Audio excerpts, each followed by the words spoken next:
Good evening, everyone. Welcome you all to this wonderful workshop being carried out first time in the history of World Resources webinar on the topic multidisciplinary functions, researchers, and the activities that go on to be linked with emerging technologies.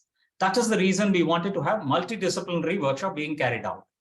The focus of this workshop is to identify items which can be connected towards being linked with the technology, the emerging technology. As of now, we have a lot of people working on emerging technology, but they don't know where it can be applied.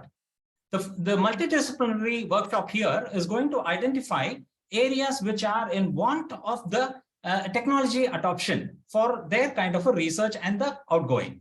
This livelihood linkage of technology with the people who really require is the day call, which every organization, institution, people, researchers are all working out to be linked to the technology.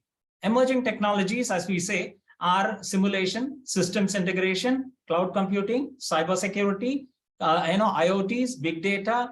We have augmented reality, virtual reality, robotics, and many other things, including drones. So how to implement and whom to be these things can be implemented is where we are onto the watch. Okay. For first, I am going to call Dr. Bibian from Nigeria. I wish Dr. Bibian to introduce herself and then go ahead with her presentation. Over to you, Dr. Dr. Bibian.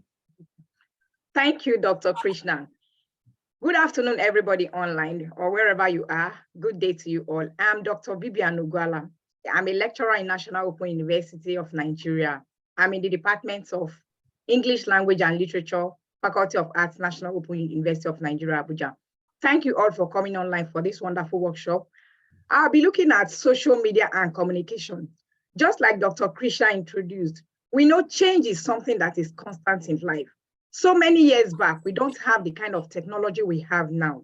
You understand? So I'm going to be looking at social media and communication and how new emerging technologies have great impact on how we communicate. So permit me to share my screen. Yeah. Can you all see my screen? No, Dr. Bibian. No. Please share screen.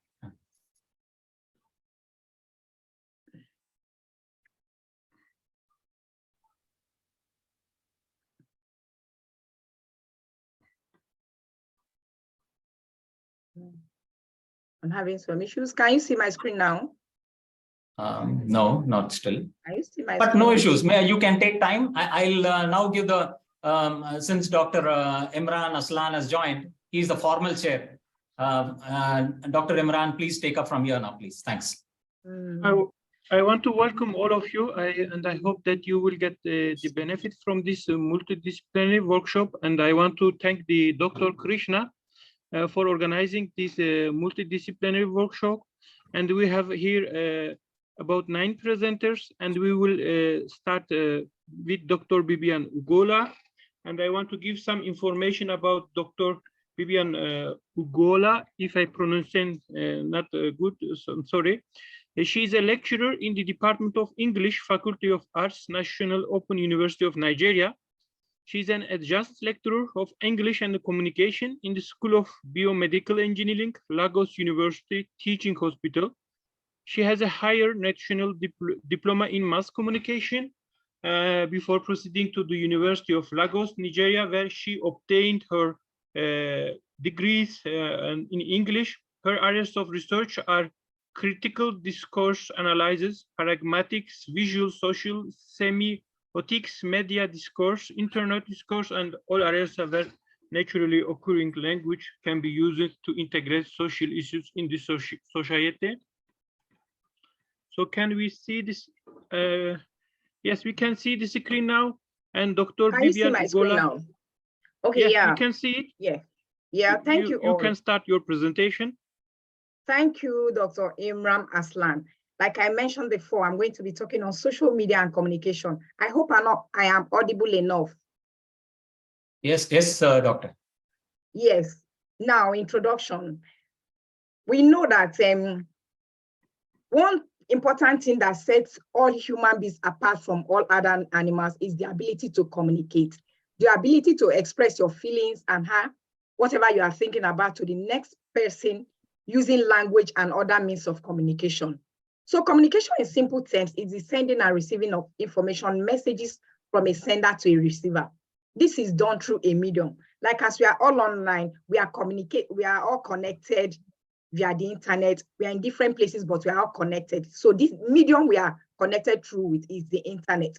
So in ancient times, communication was done through different means: tank criers, woody and metal gong, talking drums, blasting of local guns, songs and dance, games, fables, and other semiotic elements, as the case may be. Depending on the society where you are, people have different means to which they use in communicating to one another. After that, we now have the advent of the print and the broadcast media. The print media, like the tabloids, newspapers, and every printed material. Then the broadcast media is the radio, the television, and some other means. Now, we know that change is the only thing constant in life. There is no static situation. Like I said, from the local way of communicating, we move on to the print and broadcast media age, where we use devices to communicate. From there now, we now move on to the social media, which is the main aim of this presentation. Before I proceed further, this is the outline of the presentation. We're going to be looking at what is the social media, synchronous and asynchronous communication on the social media, different social media platforms, communication style on the social media, the pros of social media on communication, the cons of social media on communication, social media and communication issues arising, detecting fake news, different archetypal theories apply to social media and communication. Now we are going to be looking at questions that will guide one in carrying out researches on the social media and communication. Then broad areas of focus of researches on the communication, and then we are going to conclude the workshop. So I hope you all sit and listen to the presentation. Now, what is the social media? The social media as a term entered the lexicon of English language about a decade ago. Like 30, 40 years back, nobody has heard anything about the social media. That is one thing in life, is the ability for people to come up with new terms to be able to describe a situation or be able to describe an experience. So the social media, when you put them together, it's the social and the media. That is how people connect using different media. Then with the increasing globalization and industrialization, we need to communicate faster. We need to be precise as far as time is concerned. Social media is any internet connected platform where exchange of pieces of information are done. This can be synchronous or asynchronous. Like currently what we are doing now, we are connected. And this communication that is going on currently is synchronous communication, because we are all connected at a particular time and you are all listening to me at the same time. It is different from the asynchronous mode of communication. Social media is a collection of online platforms that involve sharing and collaborating with an online community by posting, commenting, and interacting with one another. Social media platforms are Facebook, Instagram, Twitter, Pinterest, LinkedIn, and Snapchat. Some are synchronous and some are asynchronous. We are not going to go into all this because of time. Since the advent of the social media, communication has taken on new forms, new dimensions, and depths. Netizens, that is those using the social media, from using monosemiotic features like linguistic elements alone, have advanced to combining and using multiple semiotic elements in passing across messages. That is, people now combine so many means of communicating on the social media. Some people use only words to communicate, some use digitalism, some use emojis, some use signs, some use so many different semiotic elements, and that makes communication on the social media interesting. Now we look at synchronous and asynchronous communication. Like as I've mentioned before, synchronous communication is when the sender and the receiver of a message are online at the same time and exchange information in real time. Interlocutors are separated by space. Example is what we are currently doing now. You are in the Philippines, some of us are in Canada, some of us are in different places, but I'm in Nigeria, we are all communicating. This is asynchronous. We are separated by space, but we are getting the same information at the same time. So that is synchronous communication. Examples are online lectures, online seminars, online workshops, online interaction, all different forms of online interaction, and so on. Then asynchronous communication is when a message or post is made from a sender at a particular time. The receiver reads and or responds to it at different times. For example, our WhatsApp, you can be sleeping, somebody will send chats to you. When you wake up, you attend to the chats, or when you get on emails at your convenient time, you respond to them. Such are asynchronous communication on the social media.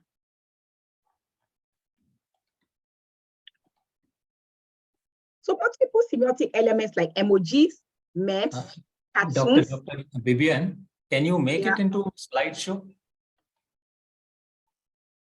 Okay, I thought it's on slideshow. You have to go to that top and you have to click on the slideshow. F5, Please F5, move your cursor. Dr. Vivian, you can click F5. F5. F5. F5. 5. Is it on slideshow now? No. Is it on slideshow F5, now? just click F5, then it was full screen. Is it the same time? Just click. I'm clicking F5 now. I clicked F5 now. No, first you click out, you're clicking your text box. Click outside the text box and then, tap on your F5. Click here. Click empty place. F5. Okay, now F5. No. Don't type. No. Just click outside. Move your cursor, outside. click outside. Click outside and then hit on the button F5. Do I click the same time? Just press F5. On your keyboard. Yes, on my keyboard. Yes, I'm pressing F. Okay. Not working. It's on slideshow now. Can you make full? Now Okay, it's come. full screen now. Now correct.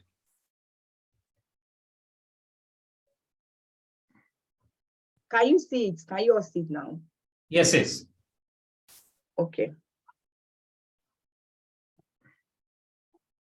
So man as a social animal cannot survive without the social media, because the social media help us to learn and to gain so much knowledge. The social media platform has communication of information as one of its primary motto. Now the question now is this motto looking realistic? Because we have cases of fake news, fake stories, and so. So on the one hand, regulation and restriction on the use of the social media can lead to reliable communication. On the other hand, if the use of social media is the way it is, the heart of the concept of communication will be broken, which can never be fixed again. The social media has not found new ways of communicating, but has also reshaped the ways people communicate. So now we are going to be looking at different social media platforms and how communication are done on them. The first one we are looking at is the Facebook. This allows users who sign up for free profiles to connect with friends, work colleagues, or people they do not know online. Facebook allows users to share pictures, music, videos, articles, as well as their own thoughts and opinions with many people. Now, this affordance that the Facebook has, we can share pictures, we can share information with people. We also know that whatever that has advantage, we so equally have its own disadvantages. Now, have we ever thought of people sharing fake news or fake posts on the social media? These are the things we have to grapple with the advancement of technology on the social media. Then there is another social media platform known as the LinkedIn. This is a social networking site designed specifically for the business community. The goal of LinkedIn is to enable registered members to establish and document networks of people they know and trust professionally. LinkedIn is also a resource for professionals to find jobs. research companies, and get news about their industry and their business. I think I created another section towards the end where I'm going to be looking at fake news on every social media platform. So let me leave the show fake news. Then there is Twitter. This is for service of friends, families, and co-workers to communicate and stay connected through the exchange of quick, frequent messages. People post tweets, which may contain photos, videos, links, and text. These messages are posted to your profile, sent to your followers, and are searchable on Twitter search. And next is Instagram. This is a free photo and video sharing app. People can upload photos or videos and share them with their followers or with a selected group of friends. People can also view, comment, and like posts shared by their friends on Instagram. Next, we are going to look at is Pinterest. This is a social site where you can collect and share messages of anything you find interesting. You can also discover new interests by browsing the collection of other Pinterest users. We also have the Snapchat. This is a free messaging and social networking app. Snapchat allows you to send messages, pictures, and short videos to families, to friends and families. Snapchat messages are temporary. Now, before I proceed, it is important I let you know that communication on the social media, you must meet one criteria. One, that is, you must have internet connectivity before you are able to communicate or chat on any of these social media platforms that I've mentioned. We now have TikTok.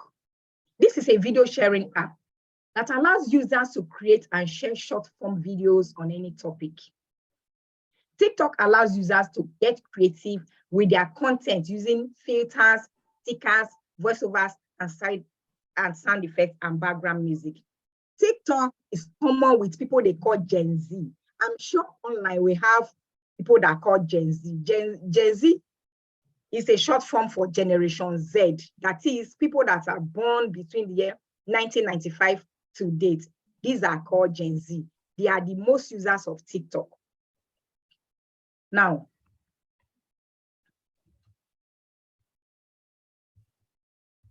the use of social media has changed the world's perspective on communication.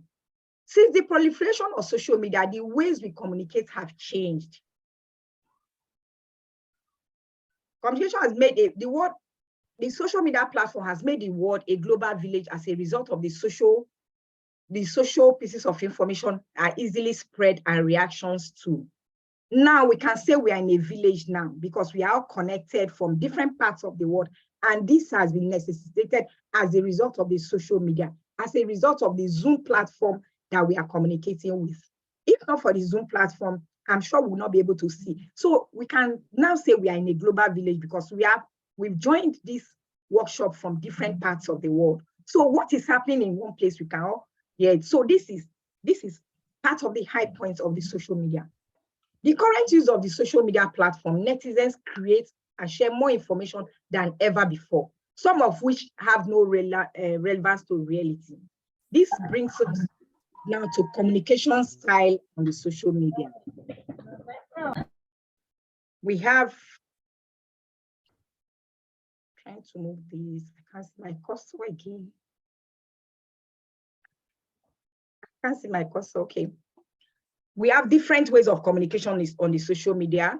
We have what is called clipping and short forms when people write tonight, L8R for later, then tomorrow. Then we also have means truncating or shorting, that's clipping, removing some segments of an existing word to create new ones. These are ways people communicate on the social media. Then we also have the use of emojis. We also have the use of non-human elements, objects, cartoons, caricatures of human beings. Then we also have the GIFs, that is graphic interchange formats. Then we also have clip conversations, that is fast ways of sending and receiving messages, but they are interfering with our innate ability of expressing ourselves. These new forms of communication on the social media are actually interfering with our natural ability to communicate, expressing ourselves. For instance, I may want to communicate with Dr. Krishna. He has said something funny and I will just send him an emoji or I just send him an emoji of smiling emoji. Dr. Krishna will not know the level or the depth of my excitement because I've just used a simple emoji to respond to his chat. These are emerging issues that we have to look. Those that are carrying out researches on social media are going to be looking at. We also have the clipped form where you clip words. You don't use the full word in communicating, you use the clipped form. Now we are looking at the advantages of communication on this social media. There is the speed of communication, sending and receiving of messages. There is the breaking of boundaries. Random people meet, like we are meeting on the social media. I don't know anybody online before, but we are meeting as a result of the social media platform. There is also new techniques are built in communication. The information shared on the social media travel fast.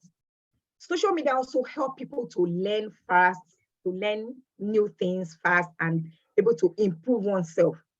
Apart from the pros of social media, we also have the disadvantages of the social media. Communication is one reason why people use the social media. But now we discover that some people can hide information on social media. This is the abnatural function of language. Language is meant to communicate, to show ideas. But when people use communication to hide information, it is called the abnatural function of language. For instance, if I use code to communicate, we are so many online now, and I use code that is only understandable by a few people. I'm using language to hide information. There's also the rise of the fake news. Fake news is coming up every day and is growing in a wide dimension, and this is also worrisome. Okay, now people can no longer share their direct natural feelings on the social media. There is also the over-dependence on the social media. People now over-depend on the social media. People over-depend on the social media for information. People no longer want to do researches. They want anything they want to do. They just click on the social media and get information. So the way we think naturally and the way we naturally will solve problems is decreasing because we now depend on everything. There is also the growth of robots in helping humans to interact. All these are interfering with our natural God-given ability to handle issues. Now, the social media and communication issues to worry about. I need to play this short video, but I can't see my cursor play it. I hope you're all listening. Yeah, we are listening, Dr. Vivian. Okay. Now, issues to worry about. There's violence on the social media. There's fake news. There's fake videos. Most posts on the social media are not censored. The question is, how do we proceed? I intended to play this short video, but I can't see my cursor. Maybe I have to exit and then play it. Said I should press F5. F5, I can't exit. Okay, now let me proceed. Okay. So dictate, yeah. I need to play that short video. This, Imran, can you assist me play it? I cannot click because it is on your screen. Yeah, if you have it, you can play it. I need to play it. Dr. Babian, you have to unshare from your screen, then again go and share.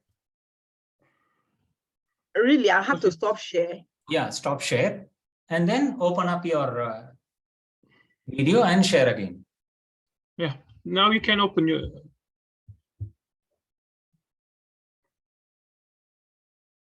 Open your video and share the screen.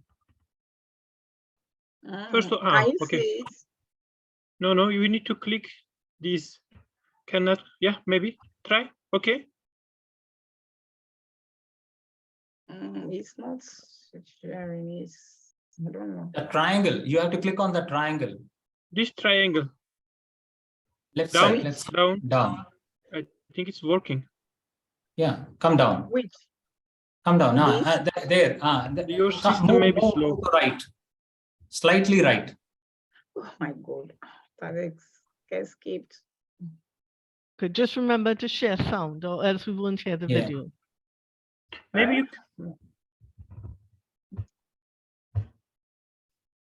Or Bibian, since we are running out of time, you just move around and then if in the last we'll try. Yeah. Maybe you can share the Okay. link on the message. Yes. Then people can watch from the message. The link, if you have any link. Okay, of the video. Yes. Okay. Okay, let me be fast about that. Can you see the screen now? No, ma'am. Not yet. You should share again. Sure. I want to play the video. Okay. Okay, but can you see the screen at all? No. You click share screen. Share screen. Green button. The green board. Down. Share screen. Okay. I don't know. Oh my God. Why is this thing not going on? These are things I'm used to. I don't know why it's just giving me problems today. Don't stress yourself. Cool. Calm. Okay, I can continue with the presentation if the thing Yes. is not. If you just misbehaving, I just continue with the presentation. Okay. Okay, let me click the share screen now. Yes. Yes. It's coming. Yeah. Okay. Maybe you Can can you can come to the conclusion because the time is also running. Okay. Okay. I was talking about fake news, that there has been a rapid spread of fake news in the last decade. Simply, fake news is the deliberate manipulation of reality or bringing into being what is not. We have fake news detection is the task of detecting forms of news consisting with deliberate disinformation or facts spread through traditional news media, that is the print, broadcast, or online. To counter fake news, there are fake news detection devices such as deep fake detection, software called deep detector. It not only detects deep fakes, but also explains its actions. The amount of fake news getting spread around us is increasing by the day. In this era of technology, both online and offline conversations are dominated by fake news. Now, let us look at different archetypal theories applied to social media and communication. We have the Goffman's presentation of self. I think these will be able to help us to know or censor the kind of information we actually post on the social media. Please close it. Just close. The presentation and there is of self, another close here, Dr. Bibian. Yeah. Close on your left. Okay. I'm left down, with down, close. There is another section. The comment down. Okay, conclusion. There are things to ponder on. Let us go think about these questions as we close. The various social media have come to stay. How do we ensure we get the right information for the various social media? How can our posts on the social media act as positive, active motivators for others? In what ways can we make the world a better place through our posts on the social media? How can an interlocutor decipher the others' true identity on the social media?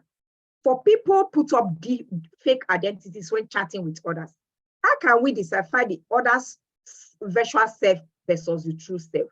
We have come to the end of the presentation. Thank you all for listening. Thank you, Dr. Vivian. As we know, we are living in another dimension of world, and we can communicate with social media, and we have lots of social media channels. And the problem is that the right way of communication, and whether the fakeness of the social media, because many things, the people, they use the social media for their benefits. This can be monetary, or can be for political aims, or can be for the commercial aims.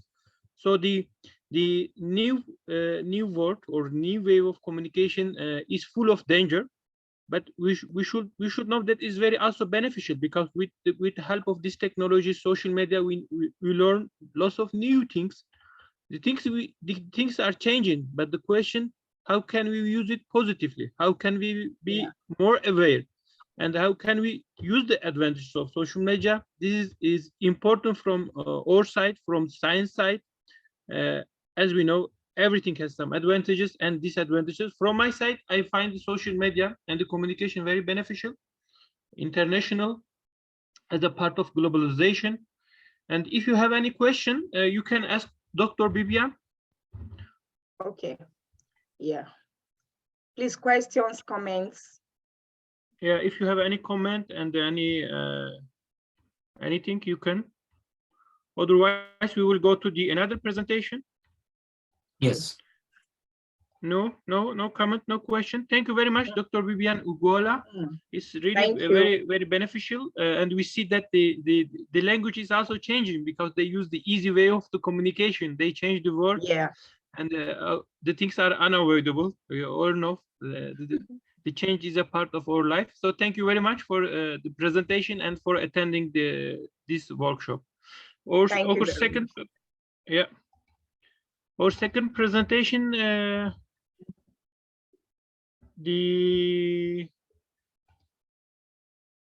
Dr. Nancy Katu Ugundimo, are you here? Dr. Nancy Katu Ugundimo? I don't think Dr. Nancy is here. Can we go with Manish? Okay, Dr. Manish. Dr. Manish, are you here? Yes. Can you hear me, sir? You are here? I'll share my screen. Dr. Manish? Yes. Yes, Prof. He is there. He is here? Okay. Okay. I will give some information about Dr. Manish. Dr. Manish is an assistant professor, Department of Economics from Hindustan Institute of Technology Science. And he got his PhD from in the field of economics from Mandurai Kamaraj University. And he following a master in applied economics from Kannur University, Kerala. He has completed his at the Chandara Rural Institute deemed university. His research interests mainly are related to refugee studies, forced migration, food security, sustainable agriculture. We are very famous topics now. And he will present us the migration and the labor market integration prospects and challenges. So Dr. Manish, the screen is yours. Thank you, sir. Thank you, Dr. Krishnan and Dr. Asim. Maybe we have some sound problem. Sound, Dr. Manish. Is it okay now? Yeah, it's better. Yes. You may full screen, Dr. Manish. Is it working? It's full screen. Yeah, it's now working. The sound, your sound is problem, Dr. Manish. Okay, that I can manage. I'm very happy to be a part of this workshop, and my presentation is on about migration and labor market integration, prospects and challenges. And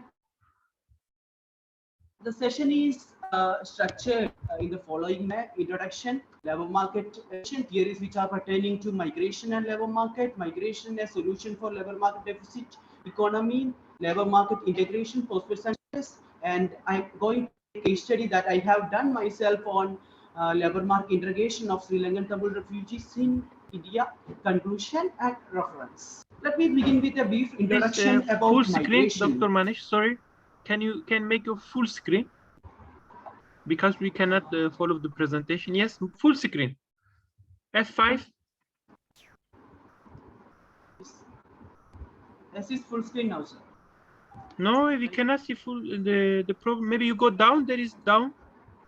You make by us. Okay, continue. Maybe there is some problem with the. Okay. Oh, you can click on from beginning. Click on from beginning. It will go to full screen. I hope it is okay now. Okay. Migration as a phenomena. Migration is a phenomena that we are experiencing in our daily life. It is a part of all walks of life. Migration as a phenomena coexists with the history of human development ever since the origin of mankind. However, the history of...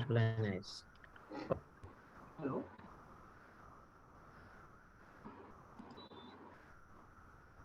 Sir, is there any problem? Oh, we Hello, can sir? just, it's okay, you can, it sounds easily the problem, but we can hear you, but we cannot see full screen, just in introduction you are. Maybe there is a Manish, problem with sharing. go to the current slide. From current slide, click on the current slide. From current slide. Okay. From here? Second Yeah. one. Yes. Yeah, second one. Click it. Okay. So however, the history of migration is the history of people struggle to survive and to prosper and even to escape from insecurity and poverty and to move in response to better opportunities. And in the process of migration, a multifaceted dimension of economic development of nation could be elucidated with the nature and type of human mobility and its implication on its socio-economic sphere. The movement of people from one place to another unfolds leverages in the domain of income, employment, and labor market, along with other socio-economic changes both in the society. In the techno-driven globalized regime, migration has led to significant increase in human mobility in socio-economic and environmental implications for all the concerned. Migration became a barometer of changing socio-economic and political conditions of labor market at the international, national and regional economies, regional level. Migration is not purely a personal-centric one, but it is a sequence of development from the individual to household and communities to society and society to countries. It involves both causes and effects of broader development process and can be considered as a positive force of development when it streamlined by the policies with suitable check in the checks and balances. And labor migration is a crucial for economic growth and development because labor migration that facilitate labor market balance and technology transfer in the modern context. Migration as a process induced by a set of social as well as economic reasons resulting in the movement of people from their place of origin to destination.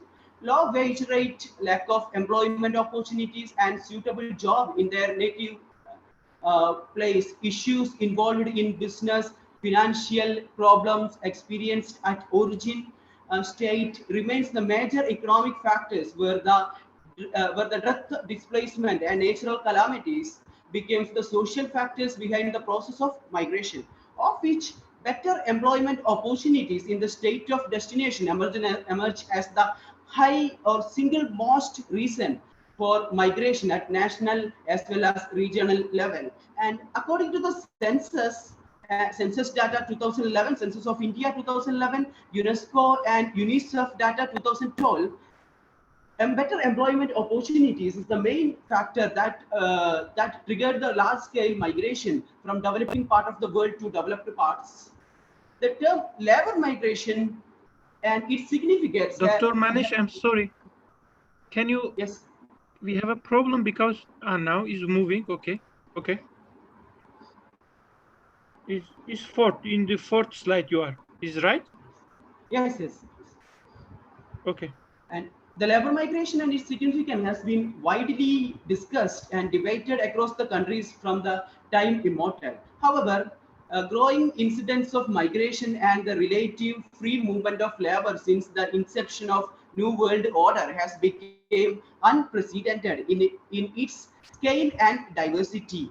Movement of people from one area of origin that had abundant labor but the scarce capital has been migrated to their destination place that were rich in capital, but shortage of labor would ultimately contribute to the economic development of region. And some critics argue that the developing countries like India are facing the brain drain due to the higher migration of professionals. But this migration has both positive and negative impact on host and the country of origin. We can have a discussion about major theories. Let me had a discussion about the impact, economic impact of migration. Prior to discussing about the major theories of migration, migration in its different form helping in developing countries, often helping in positive social breakdown with the country, and helps further to build upward capacity to provide the social economic conditions enabling people to lead adequate way of life, the people where they born as well as work. Dr. Manish, once Yes. sorry to disturb you. We are unable to follow your movement of slides. Sir, actually, I am in full screen. Full fifth screen. You There put is it a in full down, screen. down, full screen. Dr. Manish, Down. down, come down. This is the glass. There is a glass on the right side of you, and down, glass. Yeah, glass. Come, glass. Yeah. Is it okay now, sir? No. We don't know what. Let us first set it because we are unable to follow you. Okay. I mean, you are talking, but your slides stay stable, and then we cannot see your presentation where you are. Sorry. Is it okay now? Waiting. Now make full screen. Full screen down. Don't touch this. Now make just full screen from the glass. You move your cursor down. I'll guide you. You have it at 74%. Make it 100%. Oh, okay. Come down. Go to glass. There is a glass. Make full screen. Okay. Yeah, glass. Is it okay That now? you click. Click the glass. And say click, sir. No, Yeah, not Click working. on. Interesting. it's not Okay, working. make it as before. Make it smaller. 70% again, Dr. Manish. 74, yeah. It's good. Okay. Now you can go on. Yes. I think better we can go with the existing situation. Otherwise, Yeah, there's a problem. we will waste Don't know the what. time. Okay, so the economic impact of migration. Migration in its a different form happening in developing countries, often helping positive social breakdown with the countries within the country, and help further to build improved capacity to provide social and economic conditions enabling the people to lead adequate way of life in the places where they were born and where they were work.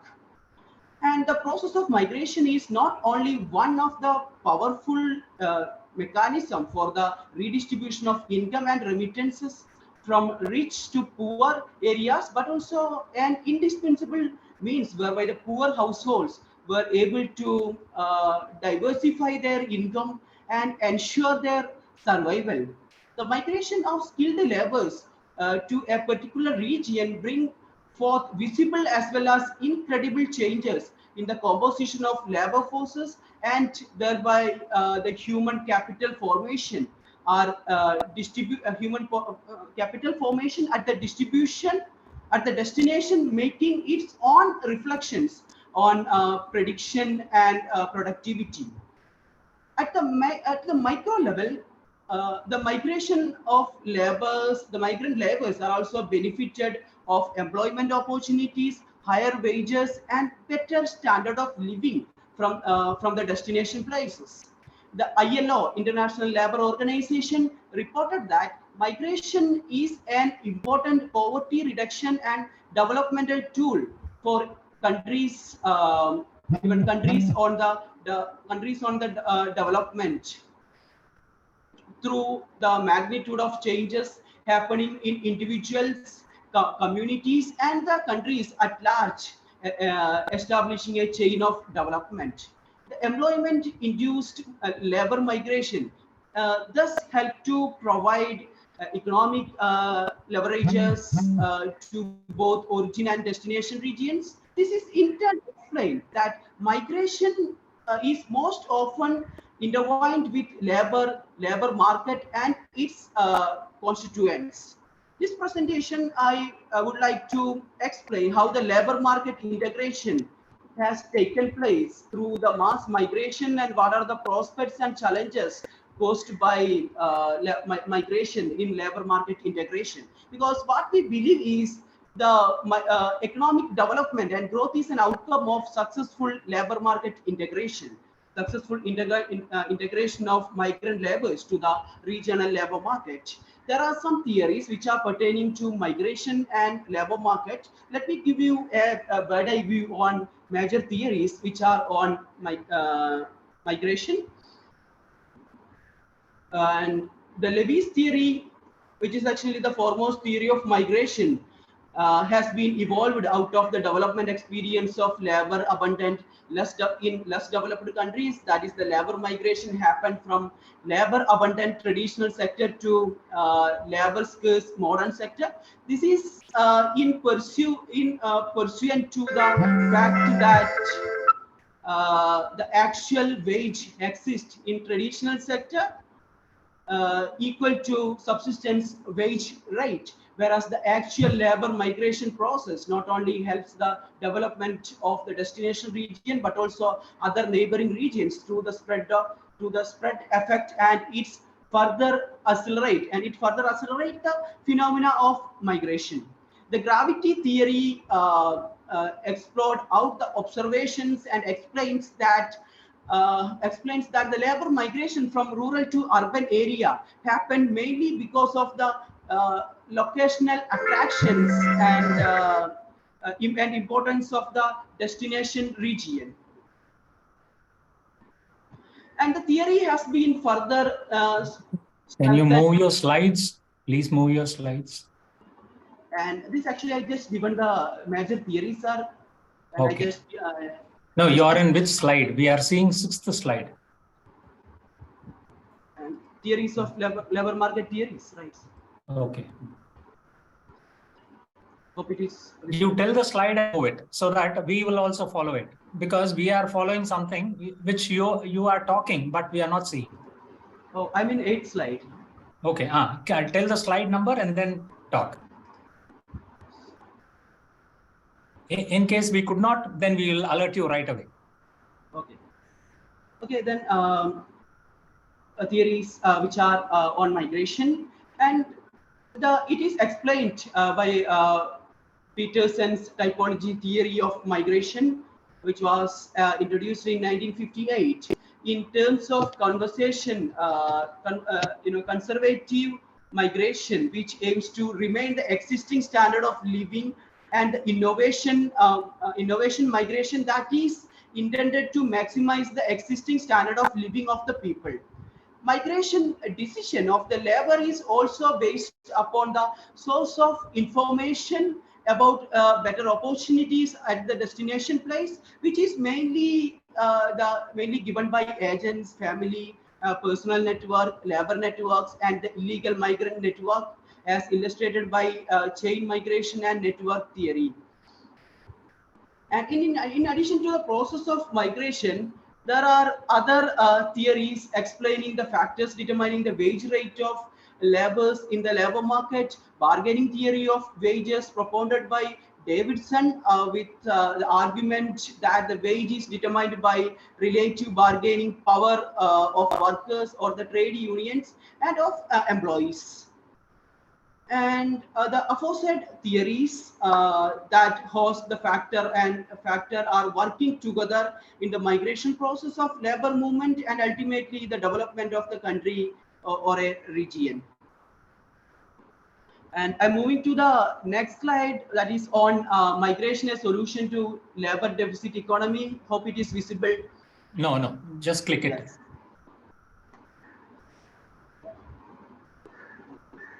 Visible? Click your slide. Migration. We are still on 8th slide. 9. Click. Now go ahead.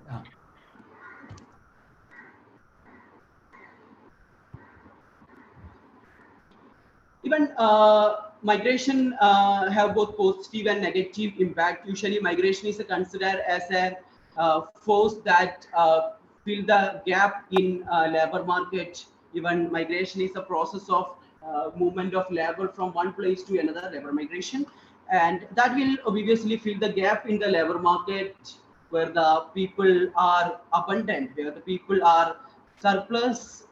That gradually results in the movement of surplus labor to deficit sector, Levy's theory of unlimited supply of labor, that talking about the movement of labor from surplus sector to deficit sector, that especially agriculture to industrial sector, in order to fill that gap. So you can see the transformation process, stage 1, 2, 3, even increasing the labor supply and bridging talent shortage. That's the movement of labor from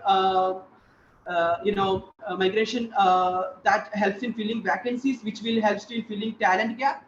They tend to bring diverse talent and expertise in both roles. As a result, the benefit organization have an integrated approach towards the workforce and rise in employment opportunity when the people are migrated to the developed part of the country, where the employment opportunities are very diverse and very broad, that will insist the people to work in different sectors and gaining multiple talent. That gradually leads to entrepreneurship development, creating more employment opportunities, and on the whole, the economic development. So migration is a dynamic force that helps the countries to fill the talent gap and thereby achieve higher economic growth and development. And let's have a discussion about major, advantages and disadvantages of migration. And maybe I will discuss about how migration affect host country rather than the country of origin, because the host countries are enjoying, drastic changes in their economic structure due to the large influx of people from neighboring countries. And the first advantage that I would like to point out is job vacancies can be created through migration. Migration can have a number of benefits from the host country. It can be potential to fill the job vacancies and develop skill gap, which the workforce improve business productivity and boost national productivity, and increases economic growth is another important advantage to the host country. Even when an economy begins to stagnate, fewer young people move into the area. This has a significant determinant impact on the service like healthcare and education, and that rely on the stable population. One solution for this is for migrants is to migrate from this country of origin to host country. As they are younger, they can bring with new ideas and skills. Somebody's mic is on. Okay, we will close the sound. Dr. Krishna? Yeah, I stopped. Okay. Dr. Manish, can you speed up? Yeah. Yes. Because the time we have time limit. Yeah, yes. And migration that will bring changes in the structure of the economy. It will be an additional source of tax to the host country, new innovations, because migration that will create a diverse labor group with different ideas. Therefore, the country can focus largely on innovations and new ideas, and favorable economic and cultural impact has been brought by the migration. So for the disadvantages of migration are concerned, depression of wage, and companies maybe neglect the employees' benefit because of the higher supply of labor to the development part of the world. That in turn leads to exploitation of labor force and increased crime rates, strain on public services that we are experiencing today due to the higher migration of people from rural area to urban area, that creating urban overcrowding and higher stress on urban infrastructure.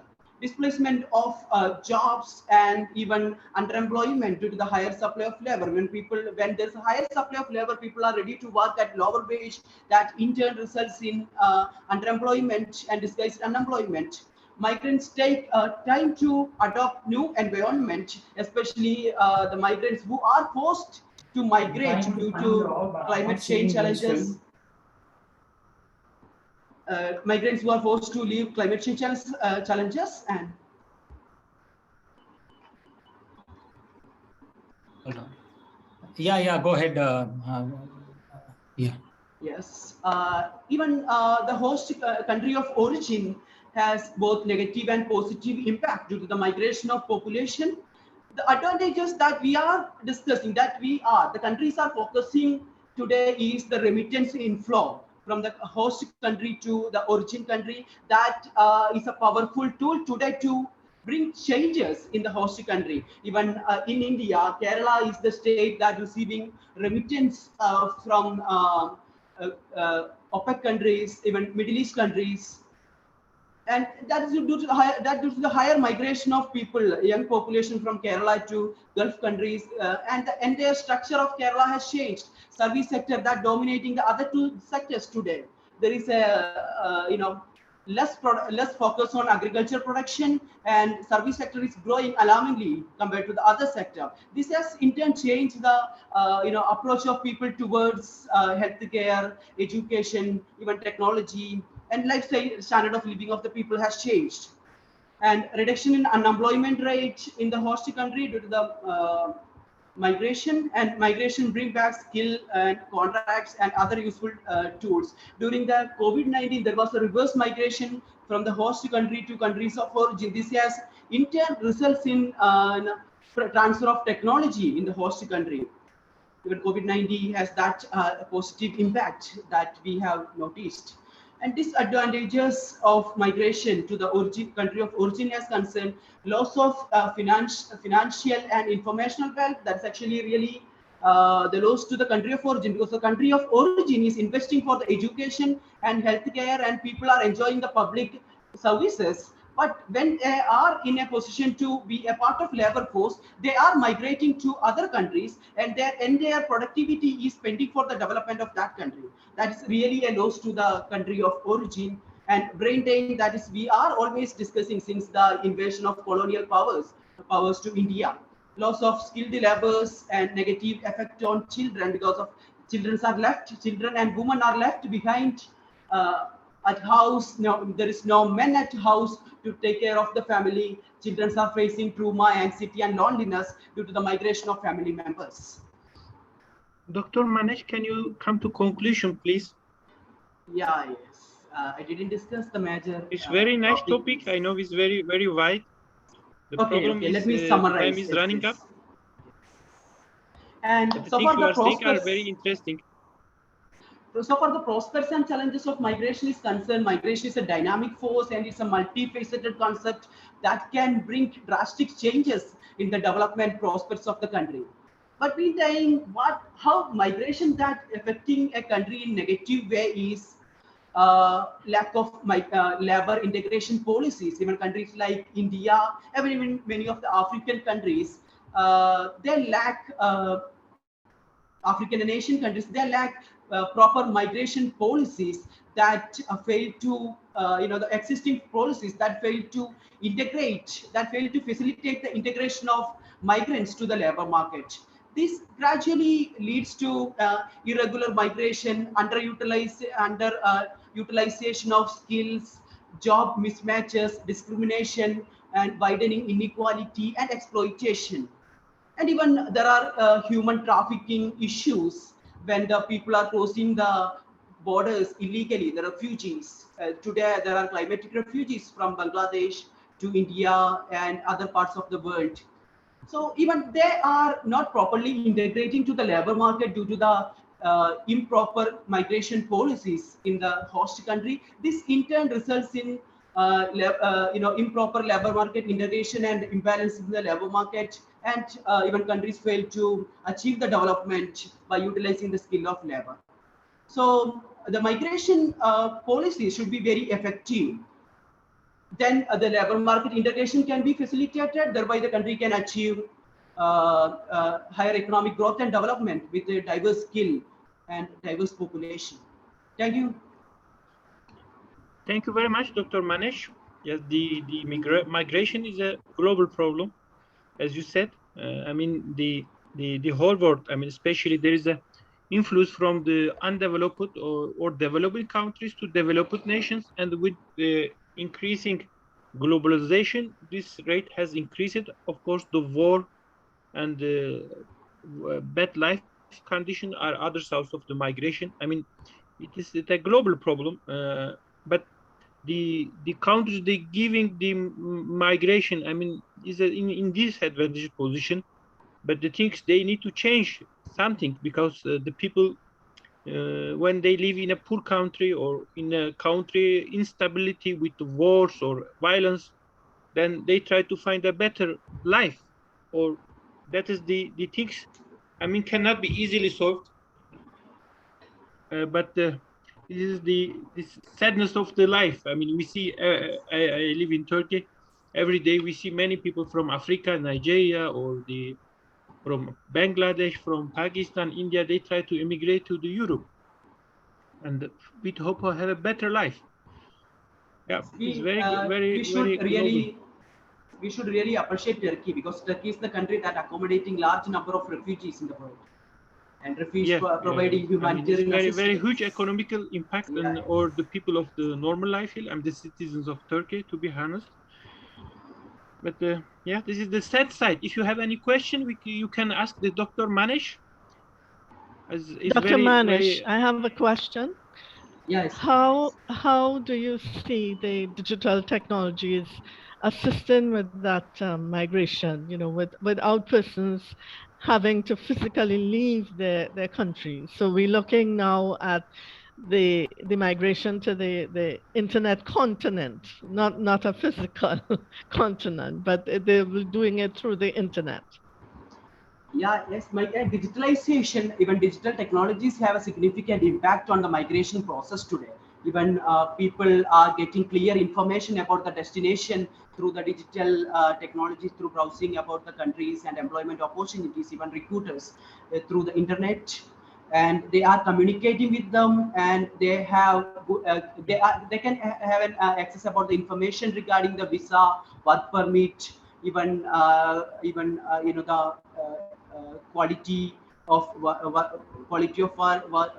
life, quality of you know, living, and the quality of institution and labor laws, and which are available internet and through the technology.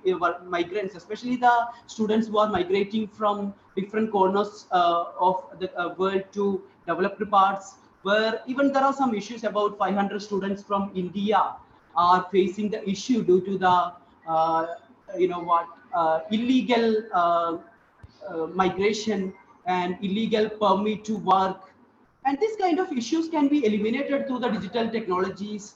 And the human trafficking, especially when the refugees are crossing borders, the human trafficking is an issue. This can be eliminated through digital technologies, through the surveillance, drones, and all.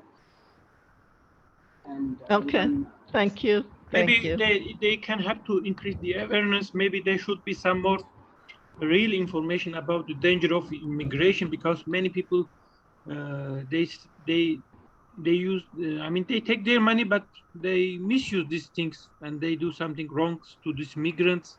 Lots of dangers, actually. Thank you.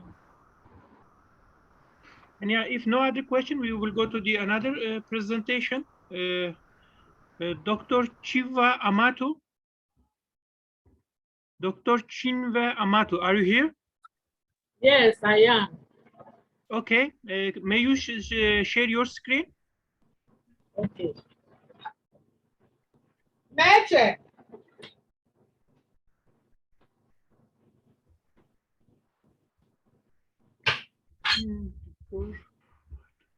Dr. Amato Chinwe is a lecturer in the management of mass communication, Madonna University in Nigeria.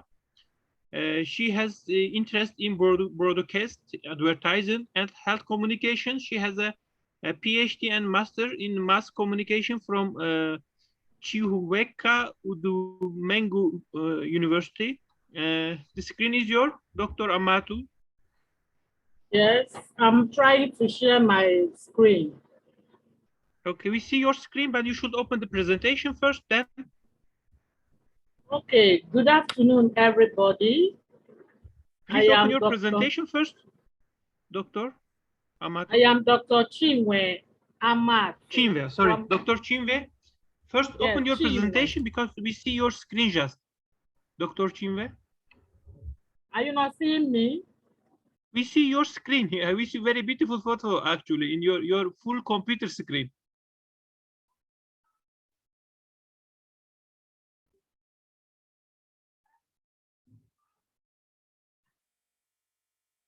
No sound. Dr. Chinwe, do one thing. Just click on share screen. Again, okay, very good. Now again, click on the share screen again. Wait. Now we are able to see you. But you have to open up your PPT. Okay, Dr. Krishnan, if I may interject, she's getting a message on the bottom of her screen that her USB is not being recognized. So, Doctor, if you took your presentation from the device and you didn't close it off properly, when you put the device back in, it would not read the presentation. So you'd have to close the device in the drive that you're putting in. You'll have to go back in there and close off the close it off. Can you hear me? Yeah, we can hear you, but that message you're getting at the bottom of your screen, apparently you want to open the presentation from a USB. Isn't that so? Yes. Maybe Yes. I can from my share laptop, your presentation, Dr. Chinwe. From laptop. Okay, well then you open it from the laptop, wherever you have it, and take out the USB. Yes, can you see the screen now? Yes, good. Okay, Dr. you Chinwe, can is see it now. your presentation? Okay. This Make it. good afternoon, everybody. No, hold on, Dr. Chinwe. Make it big. Very good, very good. Okay, can I go on? Yeah. Okay, good afternoon, everyone. I am Dr. Chinwe Amatu. I'm a lecturer in Madonna University, Anambra State, Nigeria, in the Department of Mass Communication. My presentation will border on health communication. In mass communication, we dig into health issues. Our concern is to bring out information from the medical aspect of it that we help the masses. But we are handling the health issue in communication angle. So the title of my presentation, please go to the first one, is Evaluating Awareness, Knowledge, and Practice of Health Warning Information on Nodus labels among mothers in Nnewi, Nigeria. Second, go to second. This is a CAP study. When we talk of CAP study, we are talking of knowledge, awareness, and practice study. We want to know, the aim is we want to know if mothers in Anambra State, specifically Nnewi, who are cooking noodles for their families, whether they are aware of the health warning information on the package, that is the label of the noodles, because it is important. The aim is to help to reduce the spread of non-communicable diseases, such as, go to the second slide, please, such as difficulties in breathing. Wow, please, I will tell you when to change to the next slide. I am in the second slide, just leave it there while I talk. If I want to change to the next, I will indicate. Thank you very much. And I said the aim is to reduce the spread of non-communicable diseases, such as difficulties in breathing, diarrhea, drop in blood pressure, itching around the mouth, swelling of lips and the eyes, and other adverse immune reactions to certain food nutrients. Okay, go to the next slide. The background: some individuals are susceptible to some ingredients in packaged food. Hence, there is need to control the spread of allergies. And this control can come through each company or producer indicating health warning messages on the label of the packaged food. Okay, the next slide. background of this label. An American pediatrician, Oscar Medicine, in 1912, diagnosed food allergy by skin test. And the cause of that skin allergy is consumption of egg, which means there is something in egg that some people will eat and they show reactions, while others will eat it and still accommodate it without showing any reaction. Based on this, the United States Food and Drug Administration, we are the first people to publish food labeling regulations. When we talk about regulations, we are talking about the content. What are we supposed to have in these food labels? The information that will be beneficial to consumers of such products. And after that, others join in, but this study is in Nigeria, so we will be talking about National Agency for Food and Drugs Commission, that is NAFDAC. Go to the next slide. The regulations and the instructions. NAFDAC will mandate you that after each production, that in your label, you're supposed to have nutritional content. You should have values for stated nutrients, including their dates, their expiring dates. You are required also to give us health warning information and other important food-related information to guide the consumers who are going to make choices. This, my work, is interested in one of the food-related information, and that is health warning information. Go to the next slide. The next slide.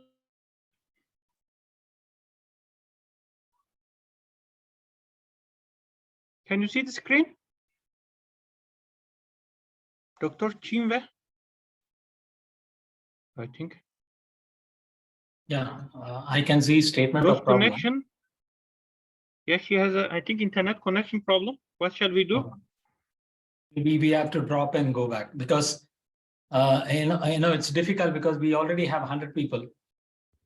Yeah. So if she drops, then she has to again Maybe join we can back. go to the Next very long speaker. Yeah. Okay. Okay. Go to the next. The Dr. Chinve, we couldn't. We lost the connection to the Dr. Chinve. So our next is Dr. Miriam Ngozi Alike. She's Are not you there. here? Not there.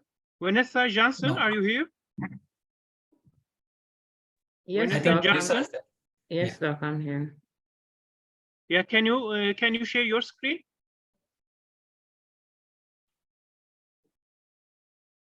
Yes. Okay. We can see. I will give some information about the Vanessa Johnson. Okay. Vanessa Wislet Johnson. She is from Jamaica. She is the head of Business and Information Technology Department, currently at MGrath High School, and she has the educations from the University of Technology, bachelor degree, National College of for Educational Leadership and Training, and she has another education from University of West Indies for the master. She has lots of awards, and the screen is yours. Okay. It's coming up. Are you seeing it in full screen? Yeah, we can see the Yes. screen. Maybe you can make the full F5 or full screen presentation. Can you? Yes, it's reading. Should be there now. So you are doing online presentation, right? From the it's different.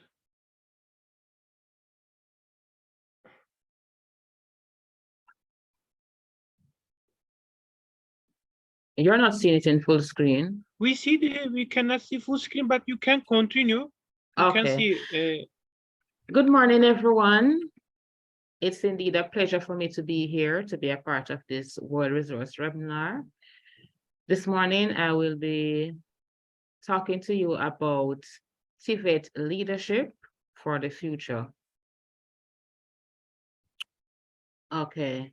The things that I'm going to be looking at include the philosophical foundation shaping TVET for the future, mental models of leadership, leadership styles for the future, attributes for future TVET, policies and practices for future TVET in a digital age, 21st century soft and technical skills, and networking and partnership for future TVET.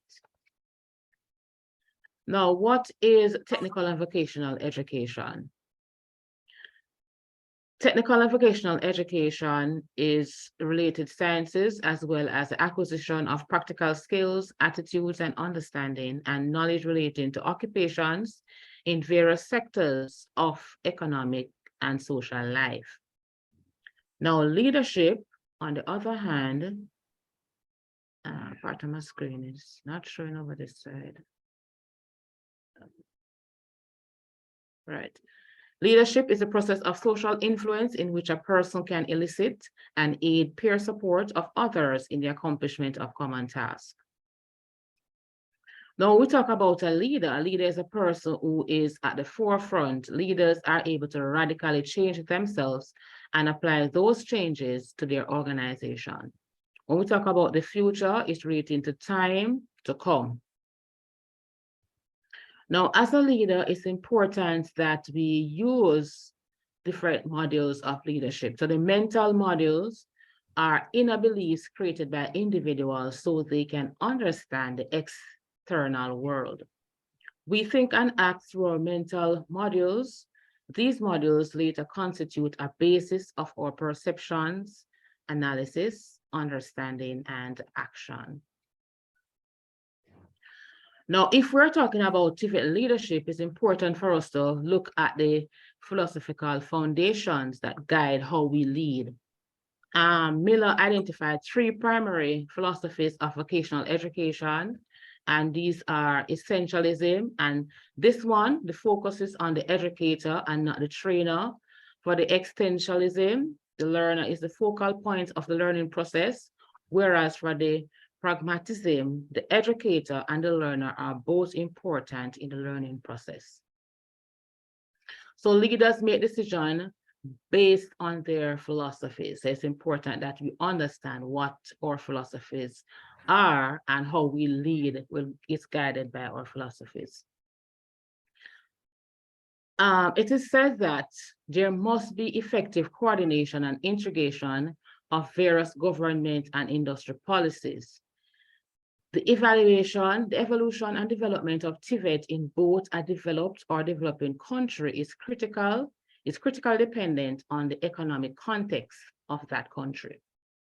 TVET must be structured to allow ongoing access.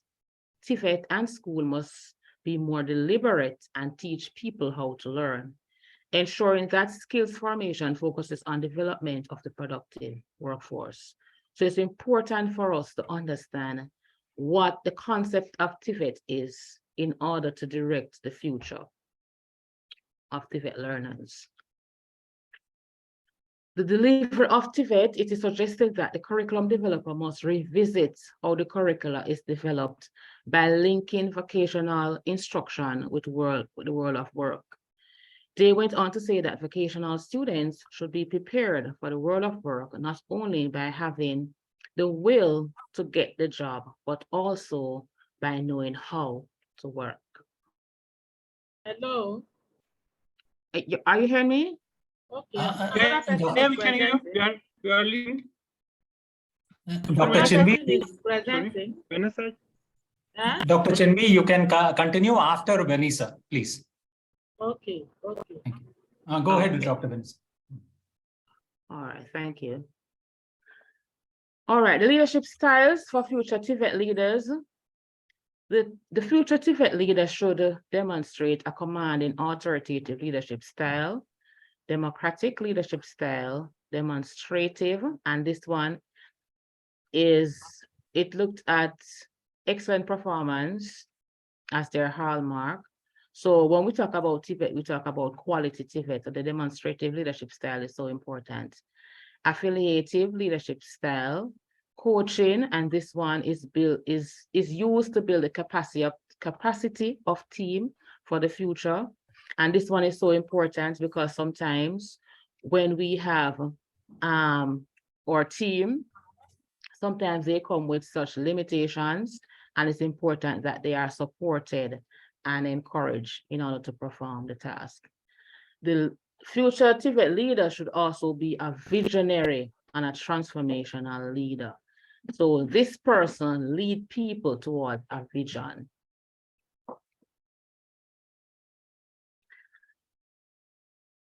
The attributes for the future TVET leader, it's important for this leader to demonstrate multiple intelligence. And this, as you can see based on the diagram, there are different multiple intelligence that one possesses, and the leader should be aware of them and know which one is predominantly in the team so that they can be encouraged and promoted.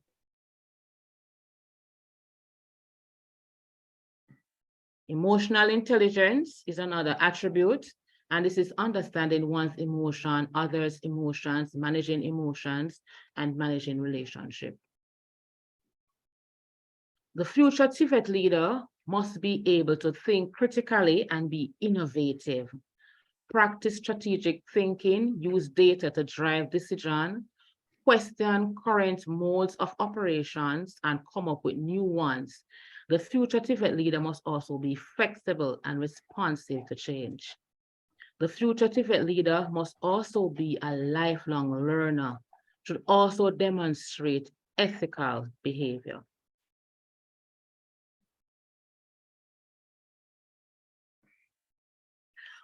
What are some of the competencies that the transformational leader should have? The transformational leader should be self-aware, should demonstrate self-management, motivation, empathy, and social skills. When we talk about social skills, we're talking about persuasion, communication, listening skills, negotiation, team player, cooperation, dispute resolution, ability to inspire and lead others, capacity to initiate and manage change, the ability to deal with others' emotion, particularly group emotions. So the future TVET leader must be a leader that embraces technology. As you know, what is happening now with the pandemic, when the pandemic hit, a lot of institutions were not so advanced as it relates to technology. However, the pandemic forced us to use the technology more. And so moving into the future TVET leader must also be aware of simulation technology, instructional ILO, cybersecurity, cloud computing, additive manufacturing, augmented reality, big idea and analysis.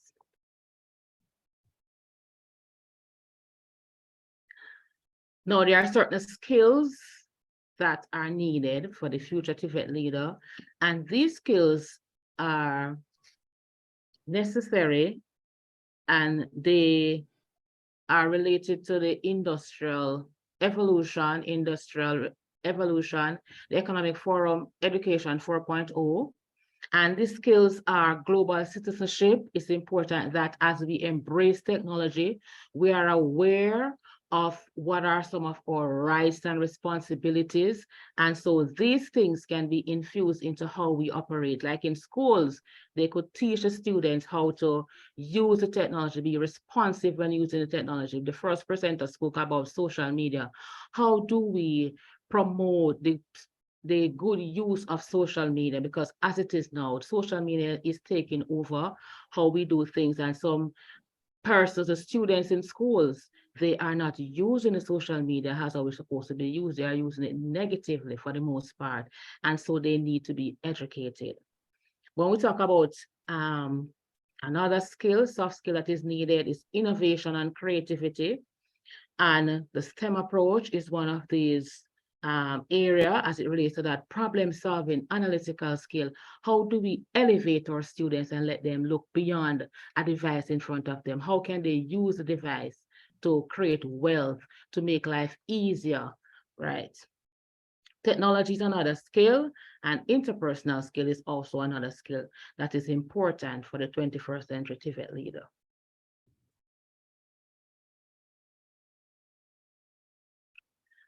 Another skill that is important is the technical skill. And some of the technical skills that are important, that are needed, are personalized and self-paced learning.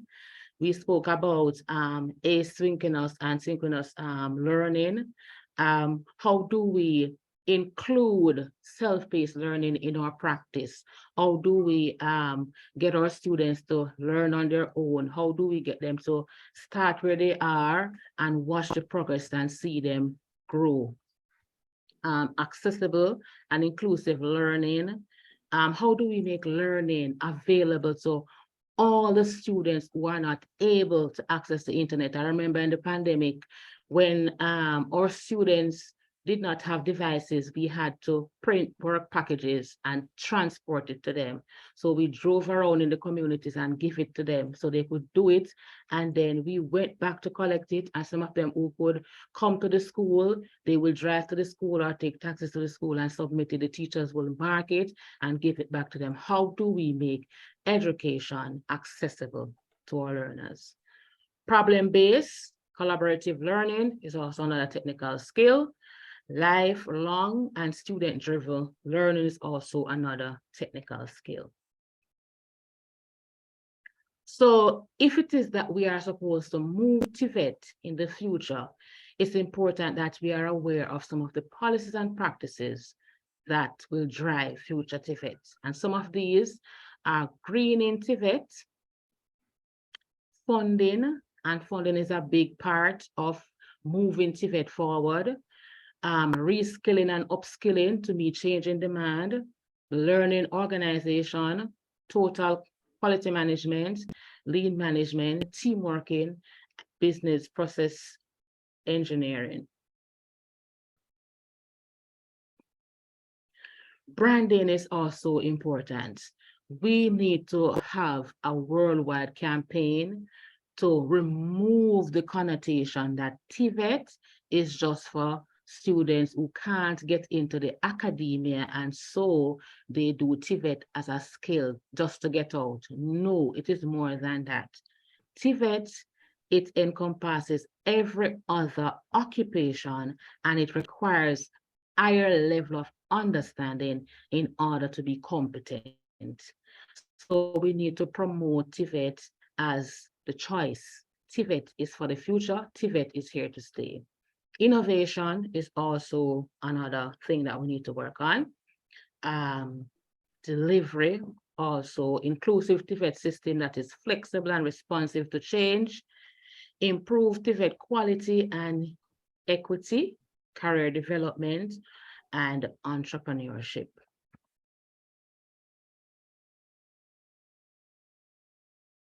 So networking and partnership for future TVET. So Industry 4.0 work experience, and this one, I know, like for the University of West Indies, for the TVET program that we're doing, we do Industry 4.0, which is an excellent idea. For schools, technical and vocational schools, like schools in Jamaica, students will go on work experience. These are excellent things.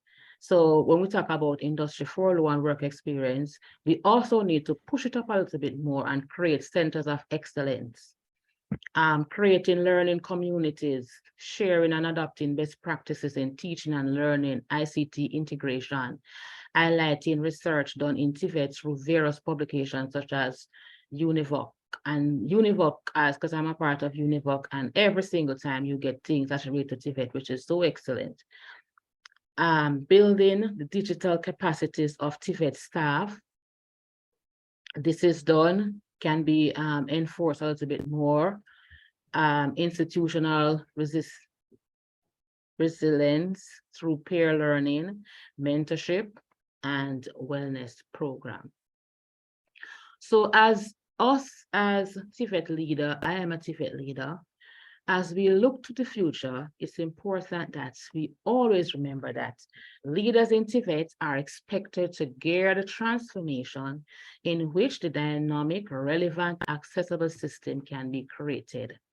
Therefore, future TIFET leaders must be transformational leaders, instructional leaders, organizational leaders, and community leaders.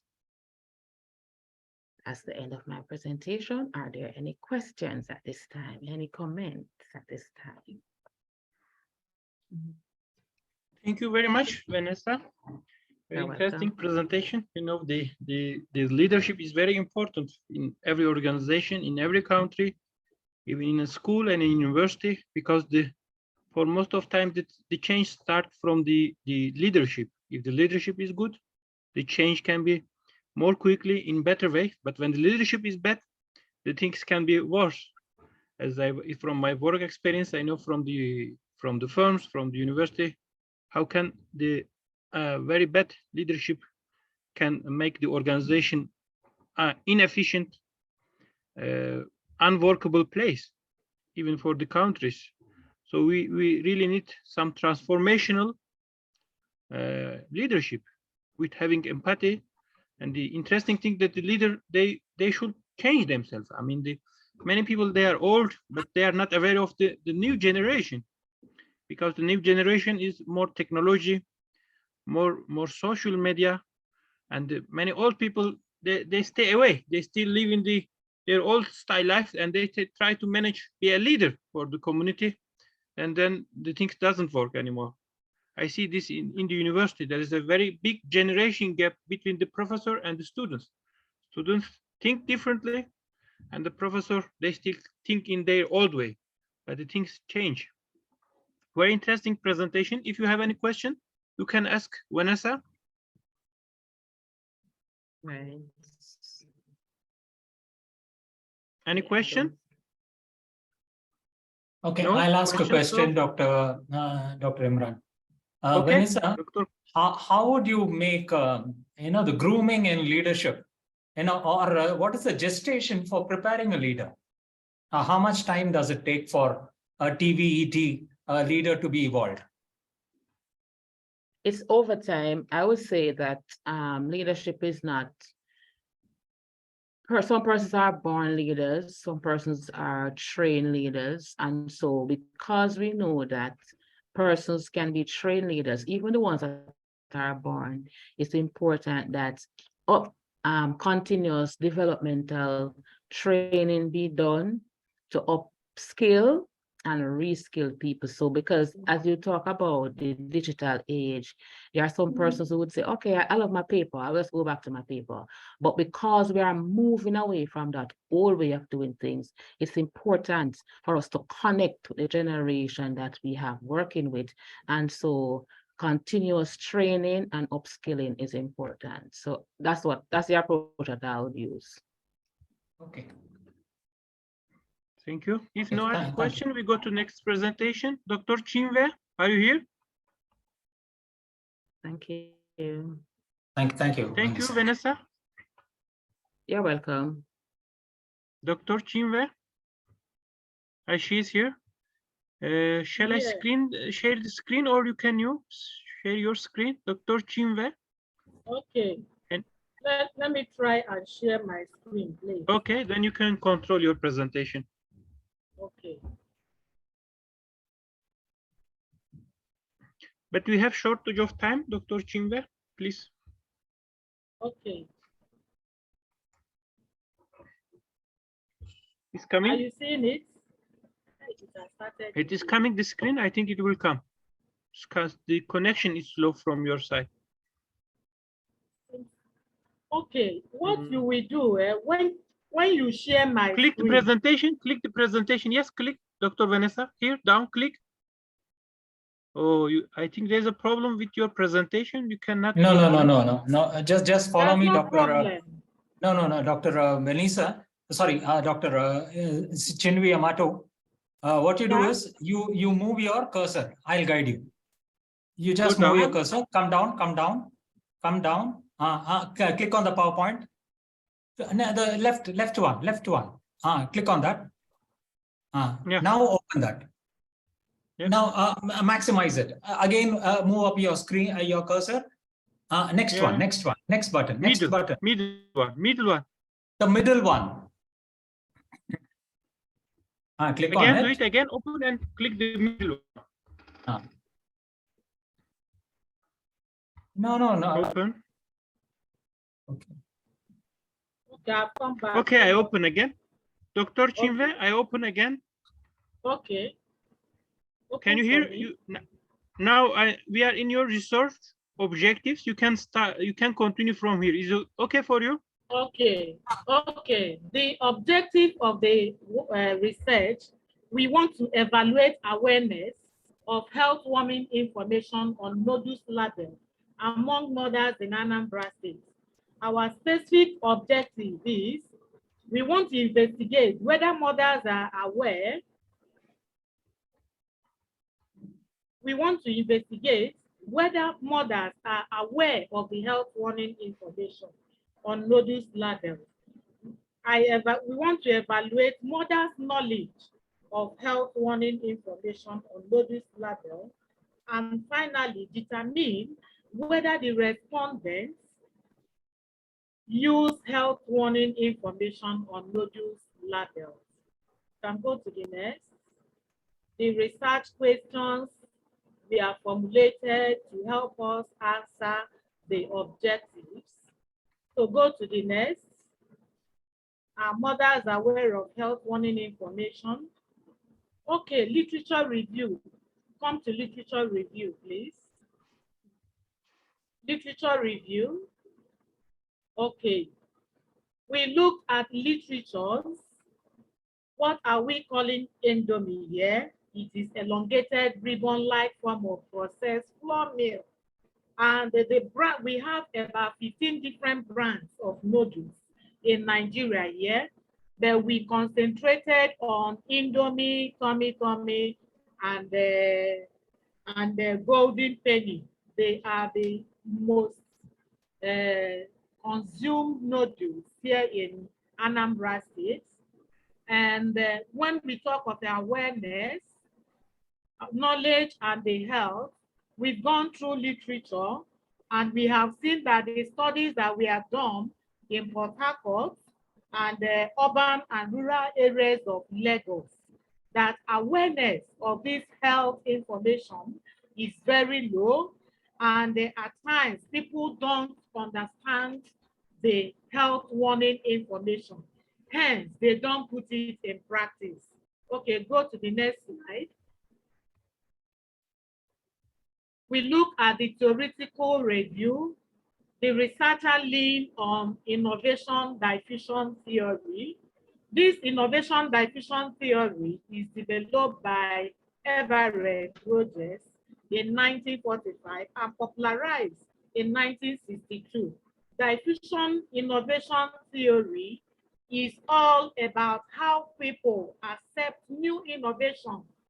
This issue of packaging food is a new information, and the technology of packaging food has gone through different levels. The level we are in now is a level that the NAFDAC mandated all food producers that they must include nutritional values, including health warning information on the package of their products. The next one. I've said empirical studies look at others. We looked at other studies. The population here is 221 women in Nnewi North local government area, Anambra State. This figure was a summation of National Population Commission 2006 and then UNDP's population projection. We know that since the census in 2006, the population must have increased. That is why we included the population projection. Go on, the next slide. Methodology, we look at the sample size. The researcher used 384 women. This sample size was obtained using Crazier and Morgan table, 1970 table for determining sample size. I use sampling technique multi-stage. I purposely selected 21 local government area. I purposely selected maybe not local government area out of the 21 local government area here in Anambra State, and they purposely Nnewi has only one main town with other sub-towns. So purposely we selected Umuenem community from Otolo, Akabezem community from Urago, Inyaba community from Umodim, and Amukwa community from Nnewi. We use systematic sampling technique to select households where we met the respondents, and purposely we selected 96 respondents from each household who meet the criteria for being the respondents. Another slide. Go to another slide. The data, we collected data using questionnaire. We produced 384 copies. Okay, major findings.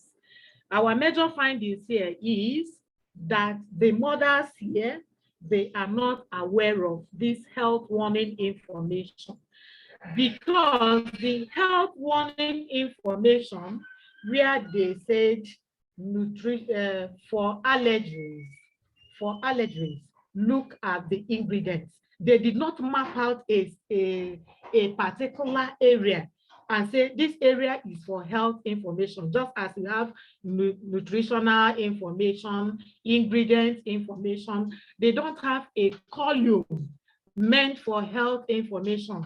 And when we look at the health information there, it just says for allergens, look at the nutrients. They were unable to specify the particular protein that may cause allergen to people, to consumers. And because of this, another finding, we noticed that they did not understand it. The color, the size, the portion where they wrote the health information was just a little that people don't even care. Once they pick up the pack, they open it and start cooking. And because of this, majority of the respondents do not use the health warning information. Go to the next slide. The next slide. Conclusion? Conclusion, yes. There is low awareness, there is poor knowledge, and non-usage of health warning information on NODUS label. And that could be contributing factors to the spread of non-communicable diseases in Nigeria. Thank you. We thank you, Dr. Chinwe. The packaging is really complex thing because there are lots of information, but we don't understand what is on the package. This is the problem because they use a different symbol or different language. In my country, we have this kind of things. They use they put lots of information, but many people, they don't know what they mean. I mean, they put something about allergy, but the people, they are not aware whether it is about the allergy or it is about something, because the people, they have very low awareness. This is I think is the problem. I think some people, they care these kind of things, but some people, they are not aware. Just they buy it. Can you go to the next slide so that you see my recommendation? Since this problem is general, I recommended that there is the need for producers of noodles in Nigeria to educate consumers on health warning information on their brand labels. And NAFDAC should also insist that those information are written using bold letters, that they are properly placed, and then the declaration of protein type that can cause allergies on the labels of noodles. That's my recommendation. Thank you. Thank you. Any other questions? If you have a question, you can ask, otherwise we will go to the next presentation. No? So thank you very much, Dr. Chinva.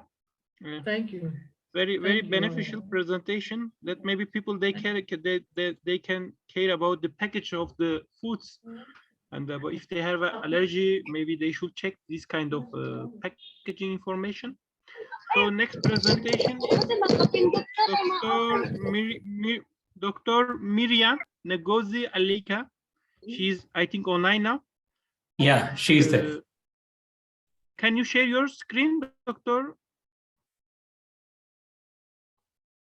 Dr. Alaik? Dr. Marianne? She's Miriam? there. Marianne. Okay, if she takes time, can we go with Dr. Nancy, Professor Imran? Dr. Nancy Katu Ugundimo, are you here? Yes, I'm here. Can you share your screen? Yeah, I'm trying to. I'm having a bit of challenge with the network here, so I'll do that. Okay. Dr. Nancy, she's an activist, journalist, and academician, and consultant, and in Nigeria. She worked in various capacities, starting as a journalist in television, and as a press secretary at Plateau State Government House in Nigeria. So the screen is yours. Okay. Okay. Yeah. Can you hear me? Yeah, we can hear yes, you, yes. and we can see your screen. Maybe you can make full presentation, then you can. But the Dr. Nancy, we have you have about 40 slides, I think, and you Yes, have about I'll just 15 try to to 20 run. minutes. Maybe you can do Yeah, quickly, please. I'll try to run that through. Okay, thank you very much. Yes, so my name is Dr. Nancy Katu Ogundimu, and I am from Nigeria, from Plateau State, Northern Nigeria.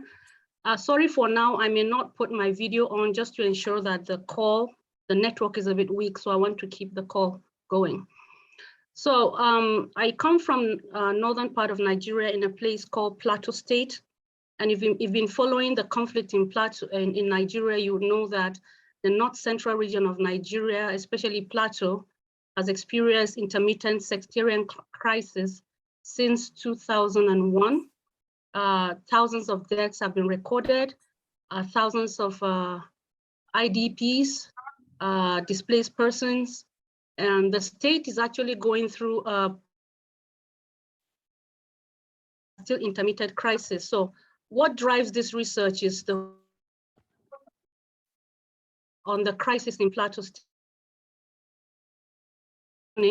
Government, non-government organizations have come in, and all attempts have been made to address kind of the issues. And part of the gap we do identify in it is a lot of these interventions have been more of a top-down approach.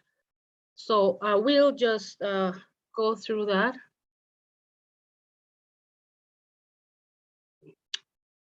Okay, so the study itself, it's just offers a reflection on the participatory photography research project that we conducted in Plateau State.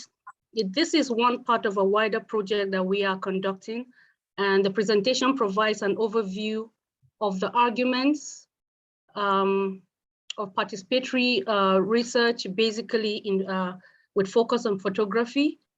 This study also provides an overview of the situation in Plateau State and provides justification for the project.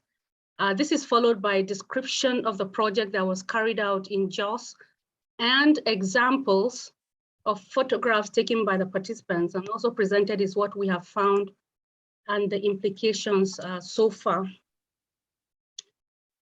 So I talked a bit about conflict. So the increasing rate of conflict globally has led to a lot of focus by scholars to find out ways to respond to these issues. Over time, the effort has been geared towards bringing an end to the conflict or reducing devastations that is caused by the conflict.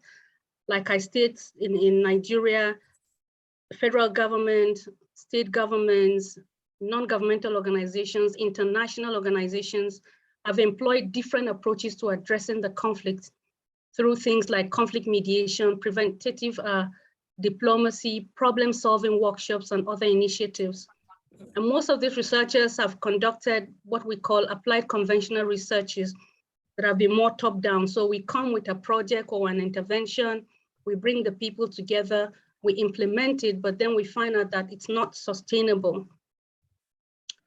And so that brings me to the crux of this study or the project, which is the critique of the dominant approach by most researchers doing a top-down, is that they often exclude who we call the conflict disputants, that is the people in planning and implementation of interventions. So people are just called to a desk, attend workshops, attend conflict mediation sessions, attend trainings, and at the end of it, you find out there's a cycle of conflict because the people themselves have not been engaged in the planning and implementation of these kind of interventions. So critics of this conventional approach to responding to development issues, particularly in the field of social and behavior change communication, have asked for a more non-conventional approach, which is kind of participatory in nature. And participatory research has the advantage of allowing individuals and communities to comprehend their lived experiences, their realities, their viewpoints through active participation. And by using this approach gradually, what we've found out is that the people are able by themselves to identify what they feel are their problems. They identify by themselves the solutions to these problems and then work as a collective to address the problems. So in a participatory approach, the researcher and the ordinary people who are stakeholders share the power in the research process. So why participatory photography?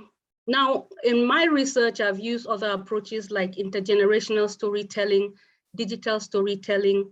These are all participatory approaches that we're trying to use in engaging conflict disputants, especially in targeting young people who over time research has shown in Plateau have been both victims and perpetrators of the conflict.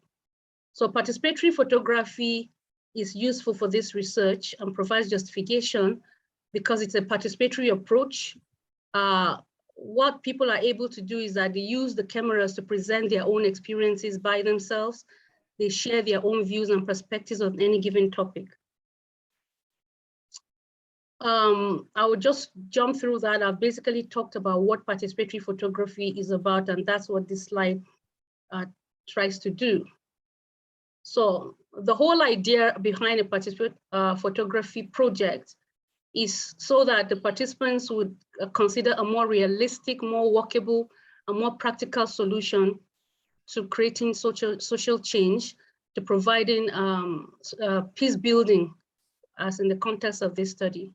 And that is why we focused on this photography as an effective tool for facilitating dialogue, which is a very, very important ingredient in ensuring sustainable peace in a community.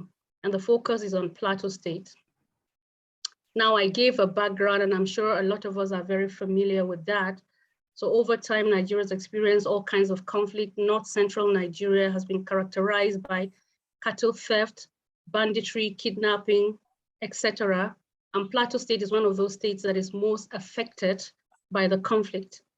Thousands of lives have died, many different figures. I said over 50,000 persons were killed. This conflict actually began, let's say the armed part of the conflict began in 2001. And till today, we still have little flashes of the conflict here and there, even though we're moving into a more peaceful environment. So this is Plateau State, and why I chose that. The location I chose is in just north, just south local government area. So previous studies which I've conducted over time have found that a lot of the audiences have felt their voices are not heard and projected, especially by the mainstream media.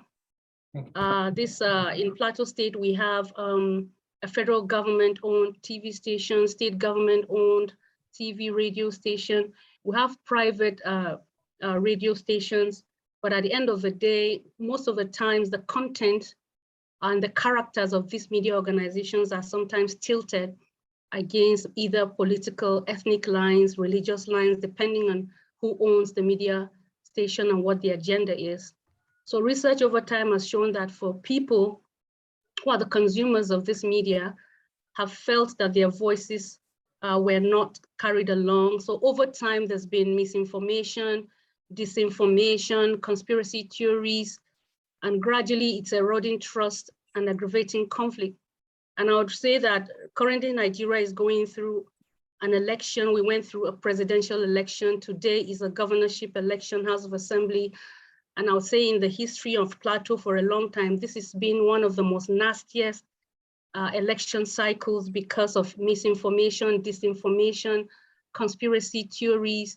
And this election is largely driven in Plateau today by more religious and ethnic narratives, which is further beginning to create cracks in the already peaceful environment that we've lived in. So Muslims and Christians, there's been mistrust. And this is further deepened by a segregation of housing and living quarters. So the situation in Plateau State now, especially in Jos, the capital, is that Muslims and Christians do not live in the same location. They live in different environments. They have different markets. They have, even though they meet at certain markets, but largely they have different school neighborhoods, different schools.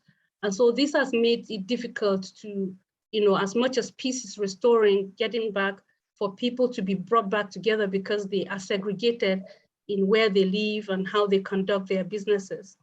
And so it's increasingly making it difficult for people to interact with each other, and it's widening the gap. And that is why we decided to pick on this project to see how we can use this platform to promote dialogue or to initiate dialogue, as the case may be.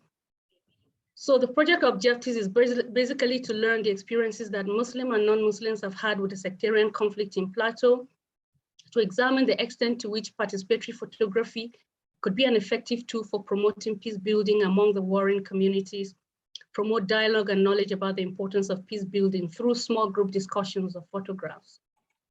Location is in Jos Plateau, the capital of Plateau, a center of some of the conflict. We chose a location called Channel 7. It's a small community in Jos South local government. It's an urban community, actually. Muslims and Christians are segregated along religious lines. It's a very small community, but what is interesting is that they live in separate parts of the communities, and what is separating one community from another is just a narrow pathway.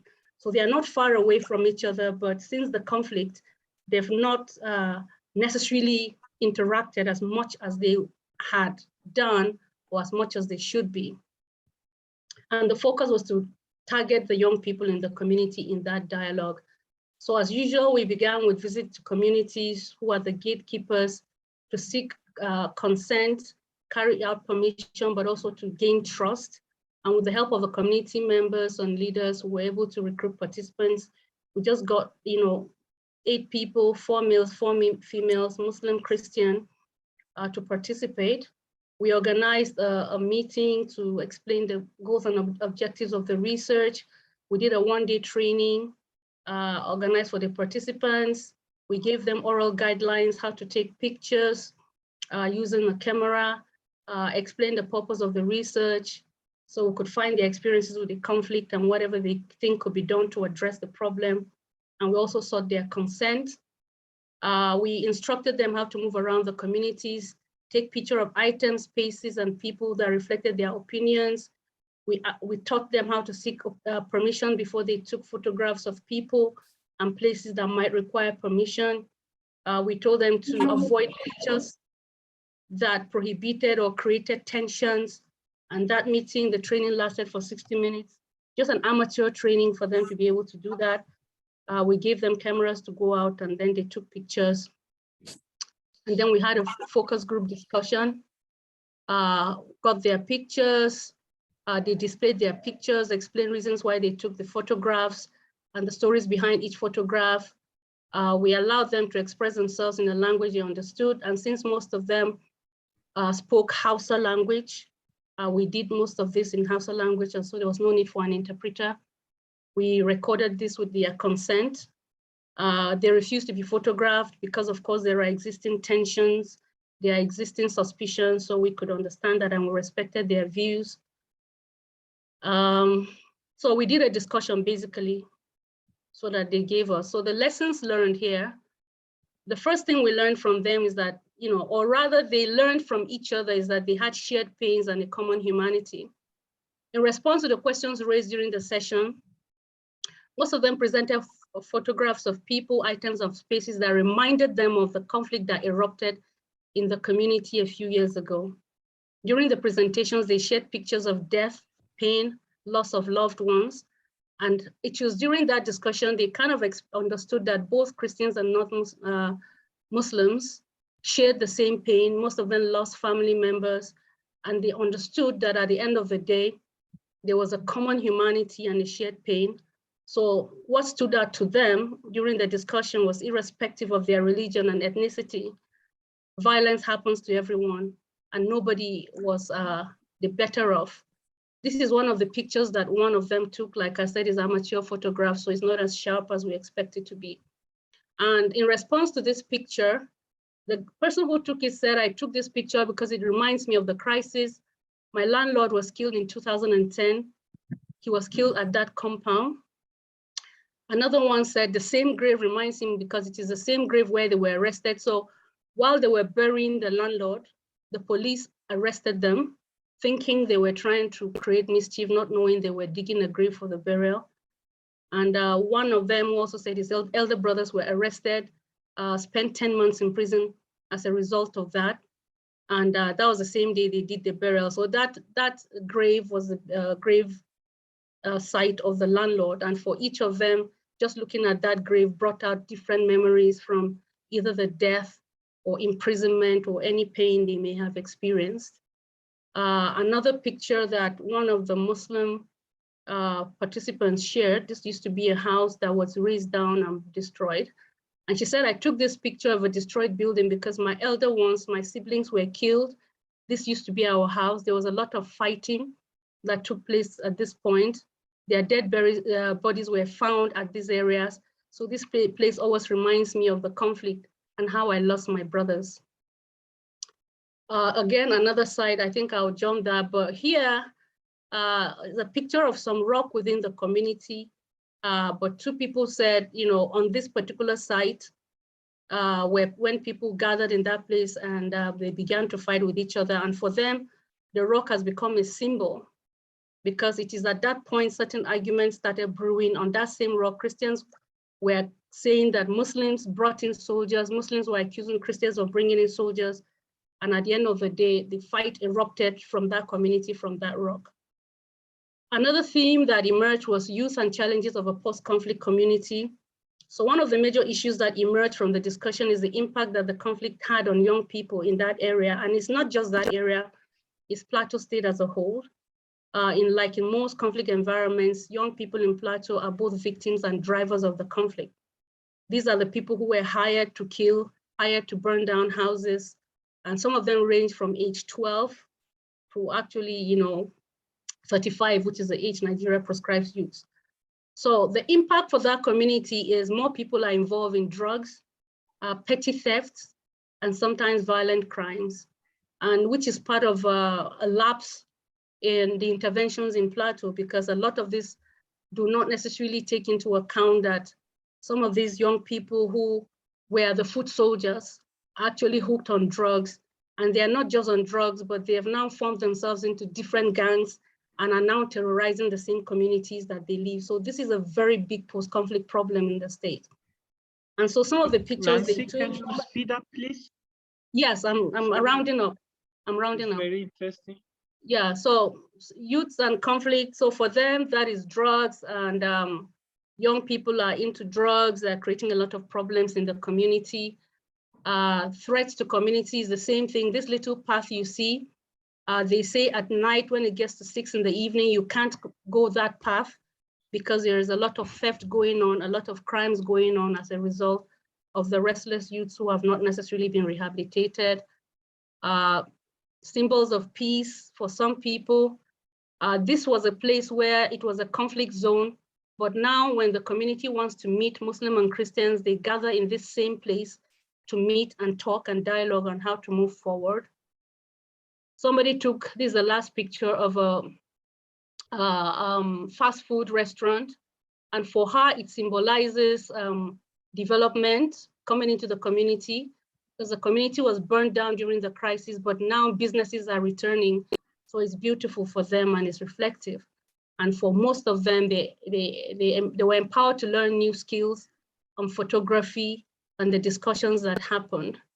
So the conclusion is, first of all, that project was able to bring them together to sit and talk with one another. It created a platform for dialogue, and it's sustainable because right now the young people are continuing to engage with each other to see how they can better the community. So through the project, we're able to learn about the experiences the Muslims and non-Muslims had with the conflict, encourage closer interactions and discussions between community members who are estranged, and they've sustained it through small group discussions of photographs. The discussions were able to identify shared interests and engage in critical dialogue on the way forward. And we're currently engaging in similar conversations in other communities. Thank you. Thank you, Nancy. Fatu Ogundimo, right? Yes. Yes, Nigeria is really very, has a very big potential, but these conflicts in Nigeria caused lots of things in Nigeria, and the lack of dialogue and hate and wars and conflicts. I think that is why the Nigeria is not in a very good position in the world map. We read a lot of news about Nigeria, especially about this religion, ethnic wars. This is very sad, and that is why many people, they emigrate. They want to emigrate from Nigeria. In Turkey also, there's lots of refugees from Nigeria. They work in Istanbul, in other cities, and I told them that because they don't feel secure in Nigeria, these kidnapping, killings make them tired. They don't want to live in Nigeria, and hopefully the things will be better. The politics is very important. Dialogue is very important. I think the religion is shouldn't be that much important for this kind of conflicts, but it happens. The religion, they hate each other. They Christians, and I don't know the situation, but the dialogue and understanding is very important, and hopefully you will be better. If you have any question to Nancy about Nigeria, she can answer then. No? So we go to the next presentation. Any question to Nancy? Yes, one question. Can you say one thing that the government has done to minimize this conflict? Okay, so what the government has done basically is the current government has established what they call a peace building office. And what they've been doing is engaging the warring communities together and having them sign documents to see if they can sustain peace. They've also integrated local hunters, local vigilante groups to support the police, because the police is a bit weak, and they are also helping to fund the security network. So basically in Plateau, that has been what has been able to sustain the peace, and then try to increase dialogue within the communities to see how that can be further cemented. There are still a lot of things that need to be done actually, but it's how far they've gone with that. I think the social media may be very effective, a part of dialogue. I mean, this conspiracy theories, fake news in Nigeria, this creates just hate, and maybe there should be some filter in the social media in Nigeria. Yeah. So we have a cyber law, which has not been fully implemented. Like I explained, I said this current election, today is the governorship in Plateau State. The tension, the misinformation, disinformation, the hate that has been spewed, if it is not contained, would actually open another avenue for conflict. So the social media has been greatly abused. Facebook, WhatsApp messages, the propaganda is just too much, and actually it's been happening more on religion and ethnicity. So I think the leaders are using these two things to further create the divide, because at the end of the day, they benefit from the fallout of the conflict. From my side, killing the other people in the name of religion is very wrong. It's very primitive things, you know. From my side, I see, because we are all human. We have a short time. We will all die at the end. And which kind of religion will allow to kill the other people? If the one religion allows to kill the other, that means it's not religion, it's something empathy. So it is not acceptable from our side, killing with the name of religion. It is totally wrong. It's totally fanatism. We cannot accept it. Can be Hindu, can be Muslim, can be Christian. We're all the same. We are all the human, the same feeling. Why killing? This stupidness. This is crazy. Yeah, I understand, Professor, your emotions. You're right. Let's hope Nigeria comes back to, a good, lively. They have very nice natural resources, lots of oils, very nice nature. And if this conflict finish, Nigeria can be very developed nation. Definitely. Thank you, Nancy. All nice right, thank you. Thank you. Thank you. We'll go to the next speaker, Professor.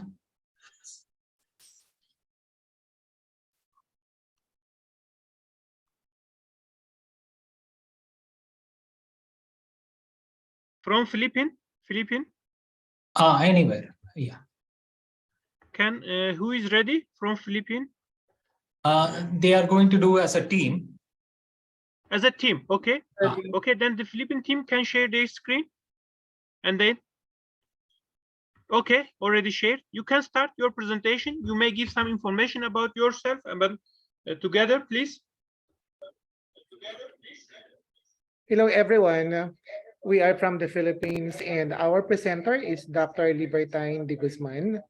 Dr. de Guzman holds Doctor of Education, major in Educational Administration and Special Education.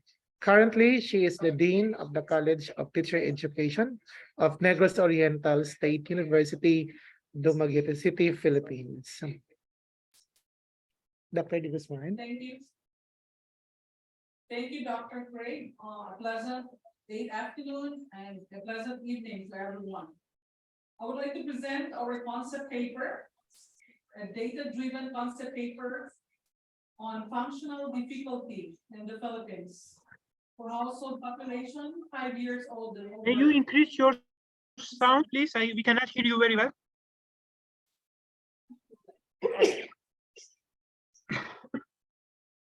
Okay. Please increase your sound. Maybe you can talk loudly that all we can hear.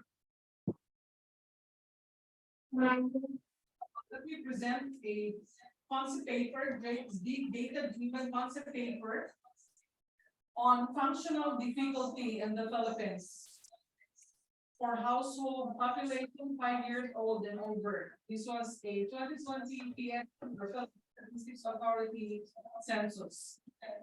So what is functional difficulty? Functional difficulty is Dr. Guzman, maybe you can take the earrings. We cannot hear you very well.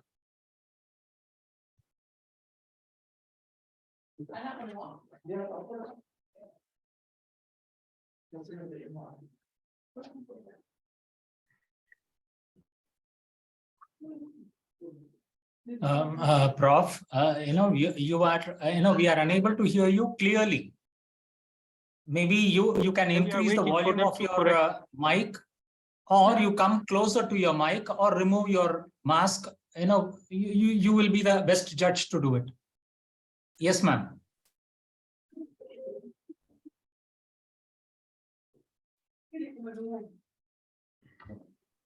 Okay.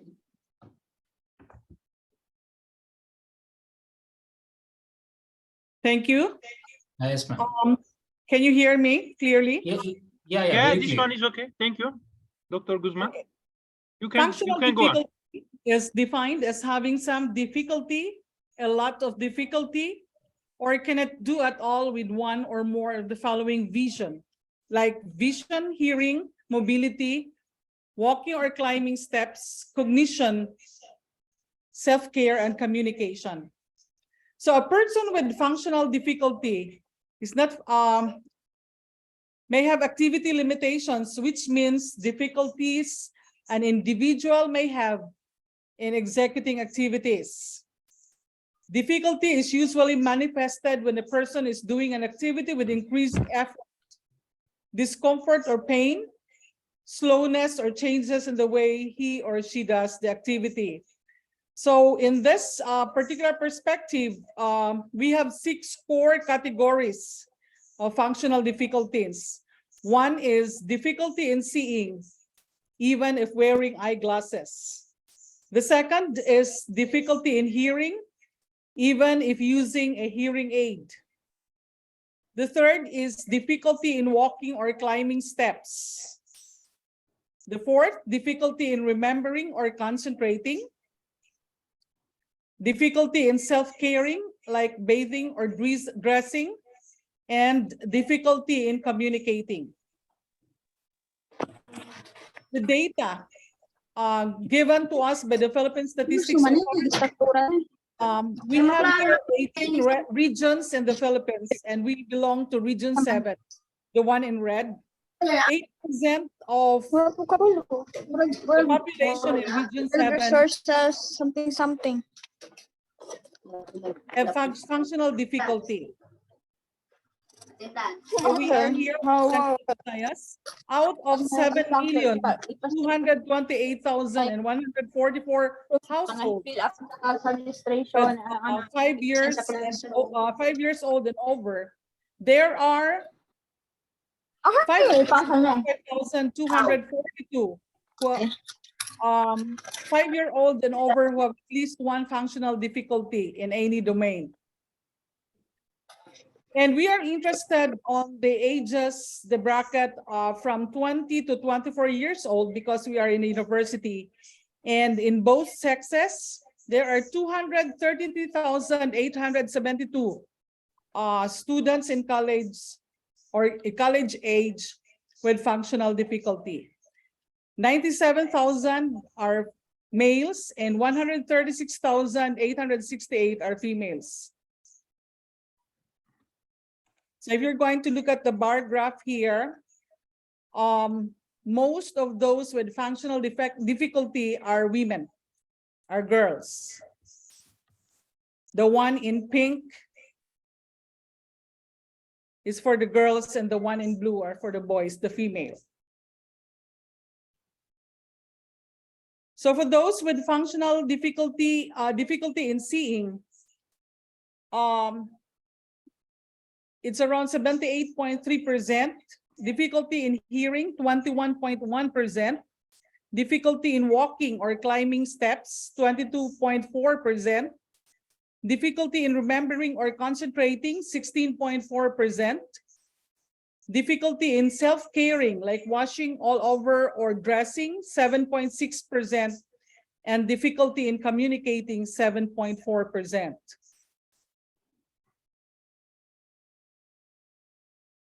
The difficulty is measured based on the level of severity. And so we categorize the severity according to mild, moderate, and severe. So we have here in the whole Philippines, for those with difficulty in seeing, for mild, there are 6 million plus, for moderate, 412,000, and for those with severe difficulty, 73,000 plus.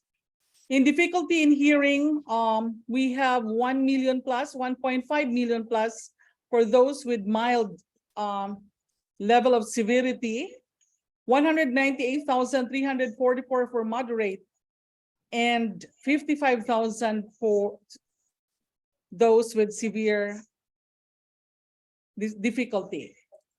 And you can see the data here down below for those with difficulty in remembering or concentrating, difficulty in self-caring, and difficulty in communicating.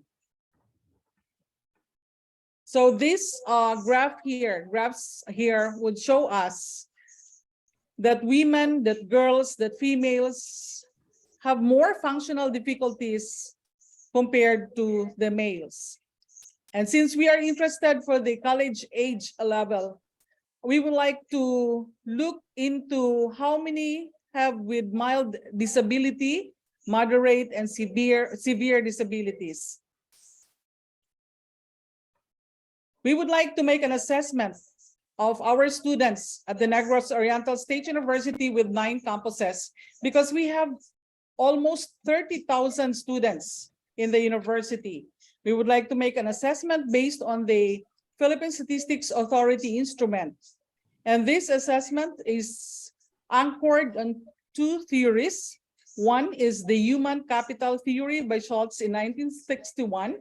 And the human capital theory posits that human beings can increase their productive capacity through greater education and skills training. This theory suggests that education and training are investments that make individuals genuinely more productive. Individuals who are more productive will also have higher earnings and be more employable.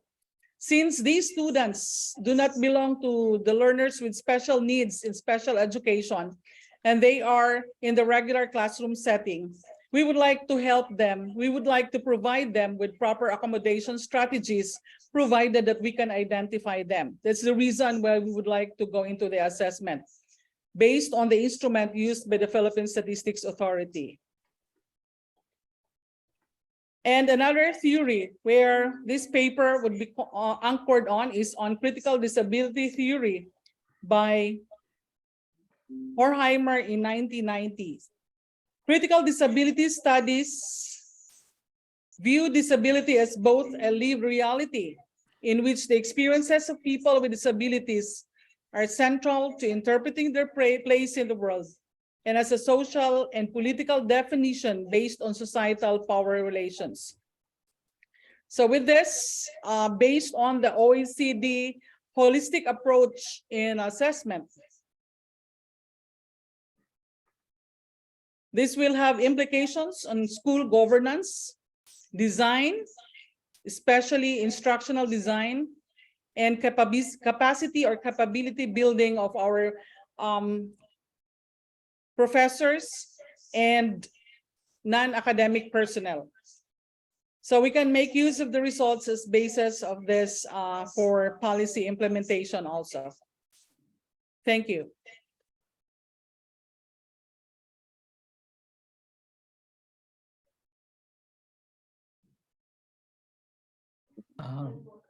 Professor Imran. Okay, your presentation is Dr. Guzman? Yes, sir. Okay, the other, is there any, will you present anything else or that's all? That's all. Okay, if anybody has a question, you can ask Dr. Guzman. Dr. Guzman, thank you. Any question about related to the presentation? Because the women are really vulnerable everywhere. You all know. If you have any question, you can ask. Vanessa, you can ask the question too. Okay, I'm looking at the statistic where it says that female has more disability in terms of seeing and wearing glasses, but I'm interested as to what would cause that disability. The Vanessa asking why more women, why high rates from the woman? Any reason for that?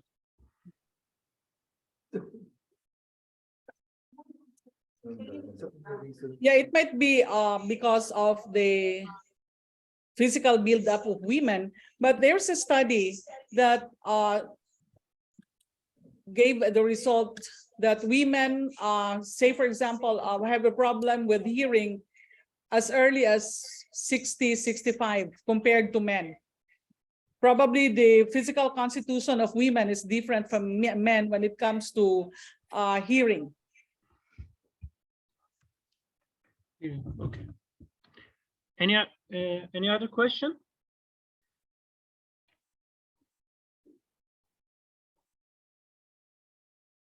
And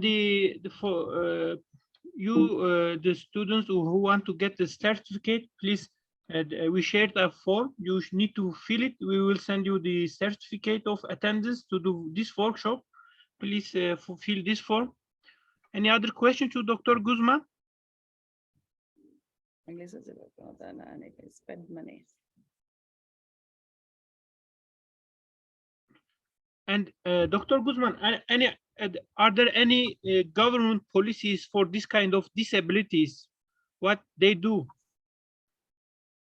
We are working closely with the Philippine Statistics Authority because the focus of disability and care is on those with special needs and are identified and being catered by the special education. But these students that we're talking about now are the ones enrolled in regular classrooms. Based on the results of the data given to us by the Philippine Statistics Authority, they are in the regular classrooms, and we have to identify who they are so that we can give them proper accommodation and strategies that can help them learn better because of their situation. Any economical support fund from the governmental side? Sir, come again, please. Any economical support? For now, there's no economical support because they are not identified individually.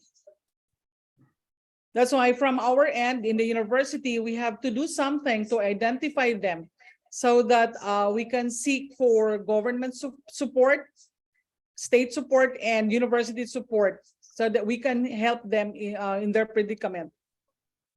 Okay. Any other question? No, Professor. Thank you. Dr. Miriam, are you there? Dr. Miriam? Thank you very much, Dr. Guzman, for the presentation. We have just one presenter left. She has some internet problems. She tried to connect the internet she's also from Nigeria. Whether she's there or not, I'm Dr. Miriam? Dr. Miriam? Not there. Not there, Professor. Maybe I can present her presentation quickly because she shared her presentation to me. Maybe she will come because I promised her to present. I will wait for her. Okay.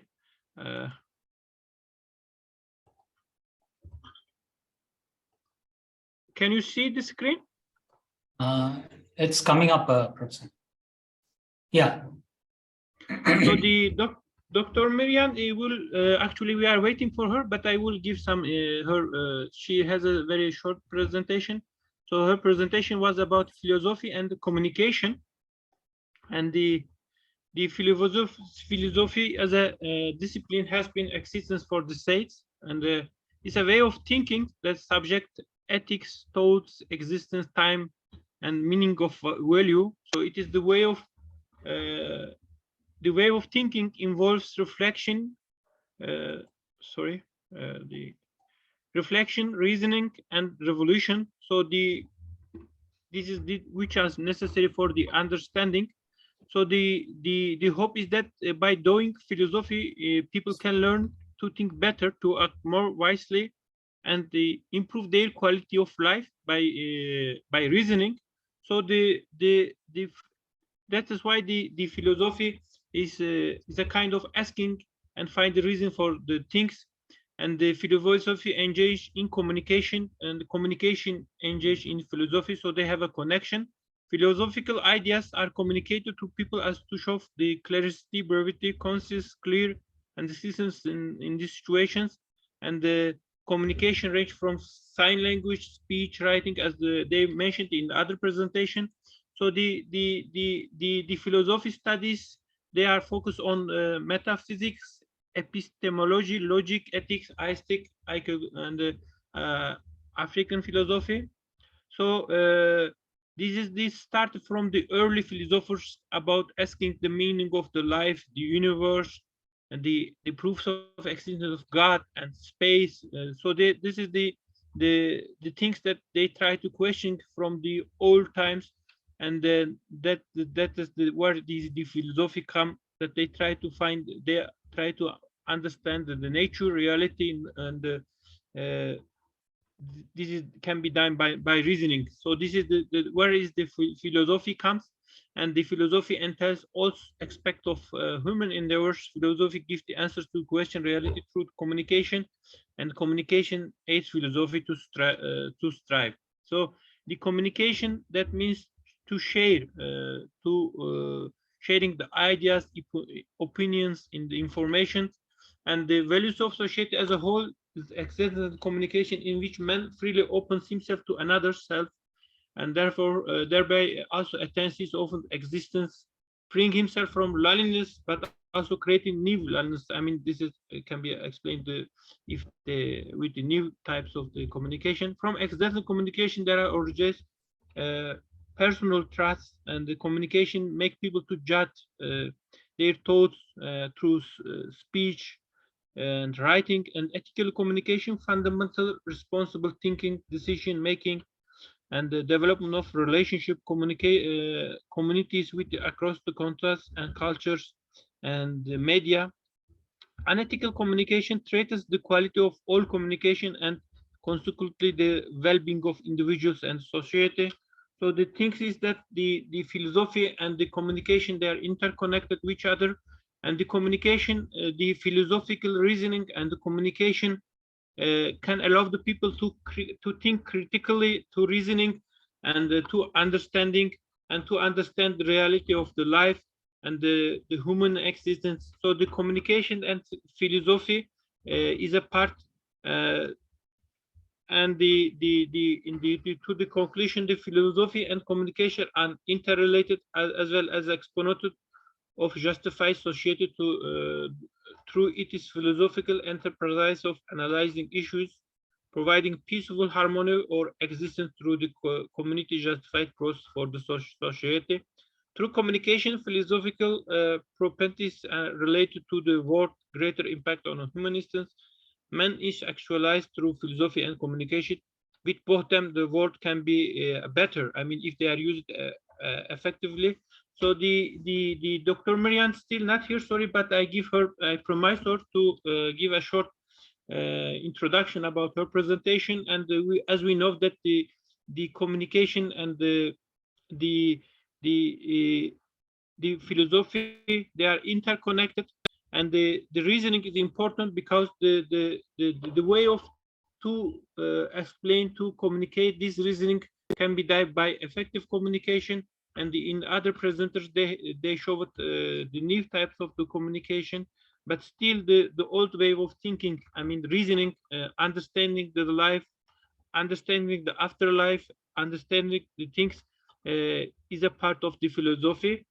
Thank you very much for listening. If you have questions, I can answer, because this is not my presentation actually. Dr. Miriam is on the wave, but she is still not answering. No issues, Professor. Okay, thank you very much for attending this workshop. Please fill the form to get the certificate. If you have any question, we can answer. Otherwise, we will finish this workshop because we already passed the time. Yeah. Thank you very much. Okay. No questions. Thank you very much. So thank you to all very much for attending this workshop. And probably we will share the video on YouTube, Dr. Krishna. Yes, Professor. Okay. Thank you. Thank you all. Thank you all. We'll close the session. Thank you all. We finish. Have a good night, maybe some of day, because it's very multinational. West Indies is morning, Jamaica, and Philippines is night. It is night in Philippines, I know, but in Jamaica, I think it's the morning. Early morning. Early morning. Early morning, right. Yes. And here is evening in Turkey. So it's very, very, very nice workshop. Actually, I like it to see very different face from different countries. I really like it. Thank you, Professor. Thank you all speakers. Thank you all participants. I hope you all fill the attendance sheet. Thank you. Bye. I'm closing the Thank you, Dr. Krishnan. Thank you.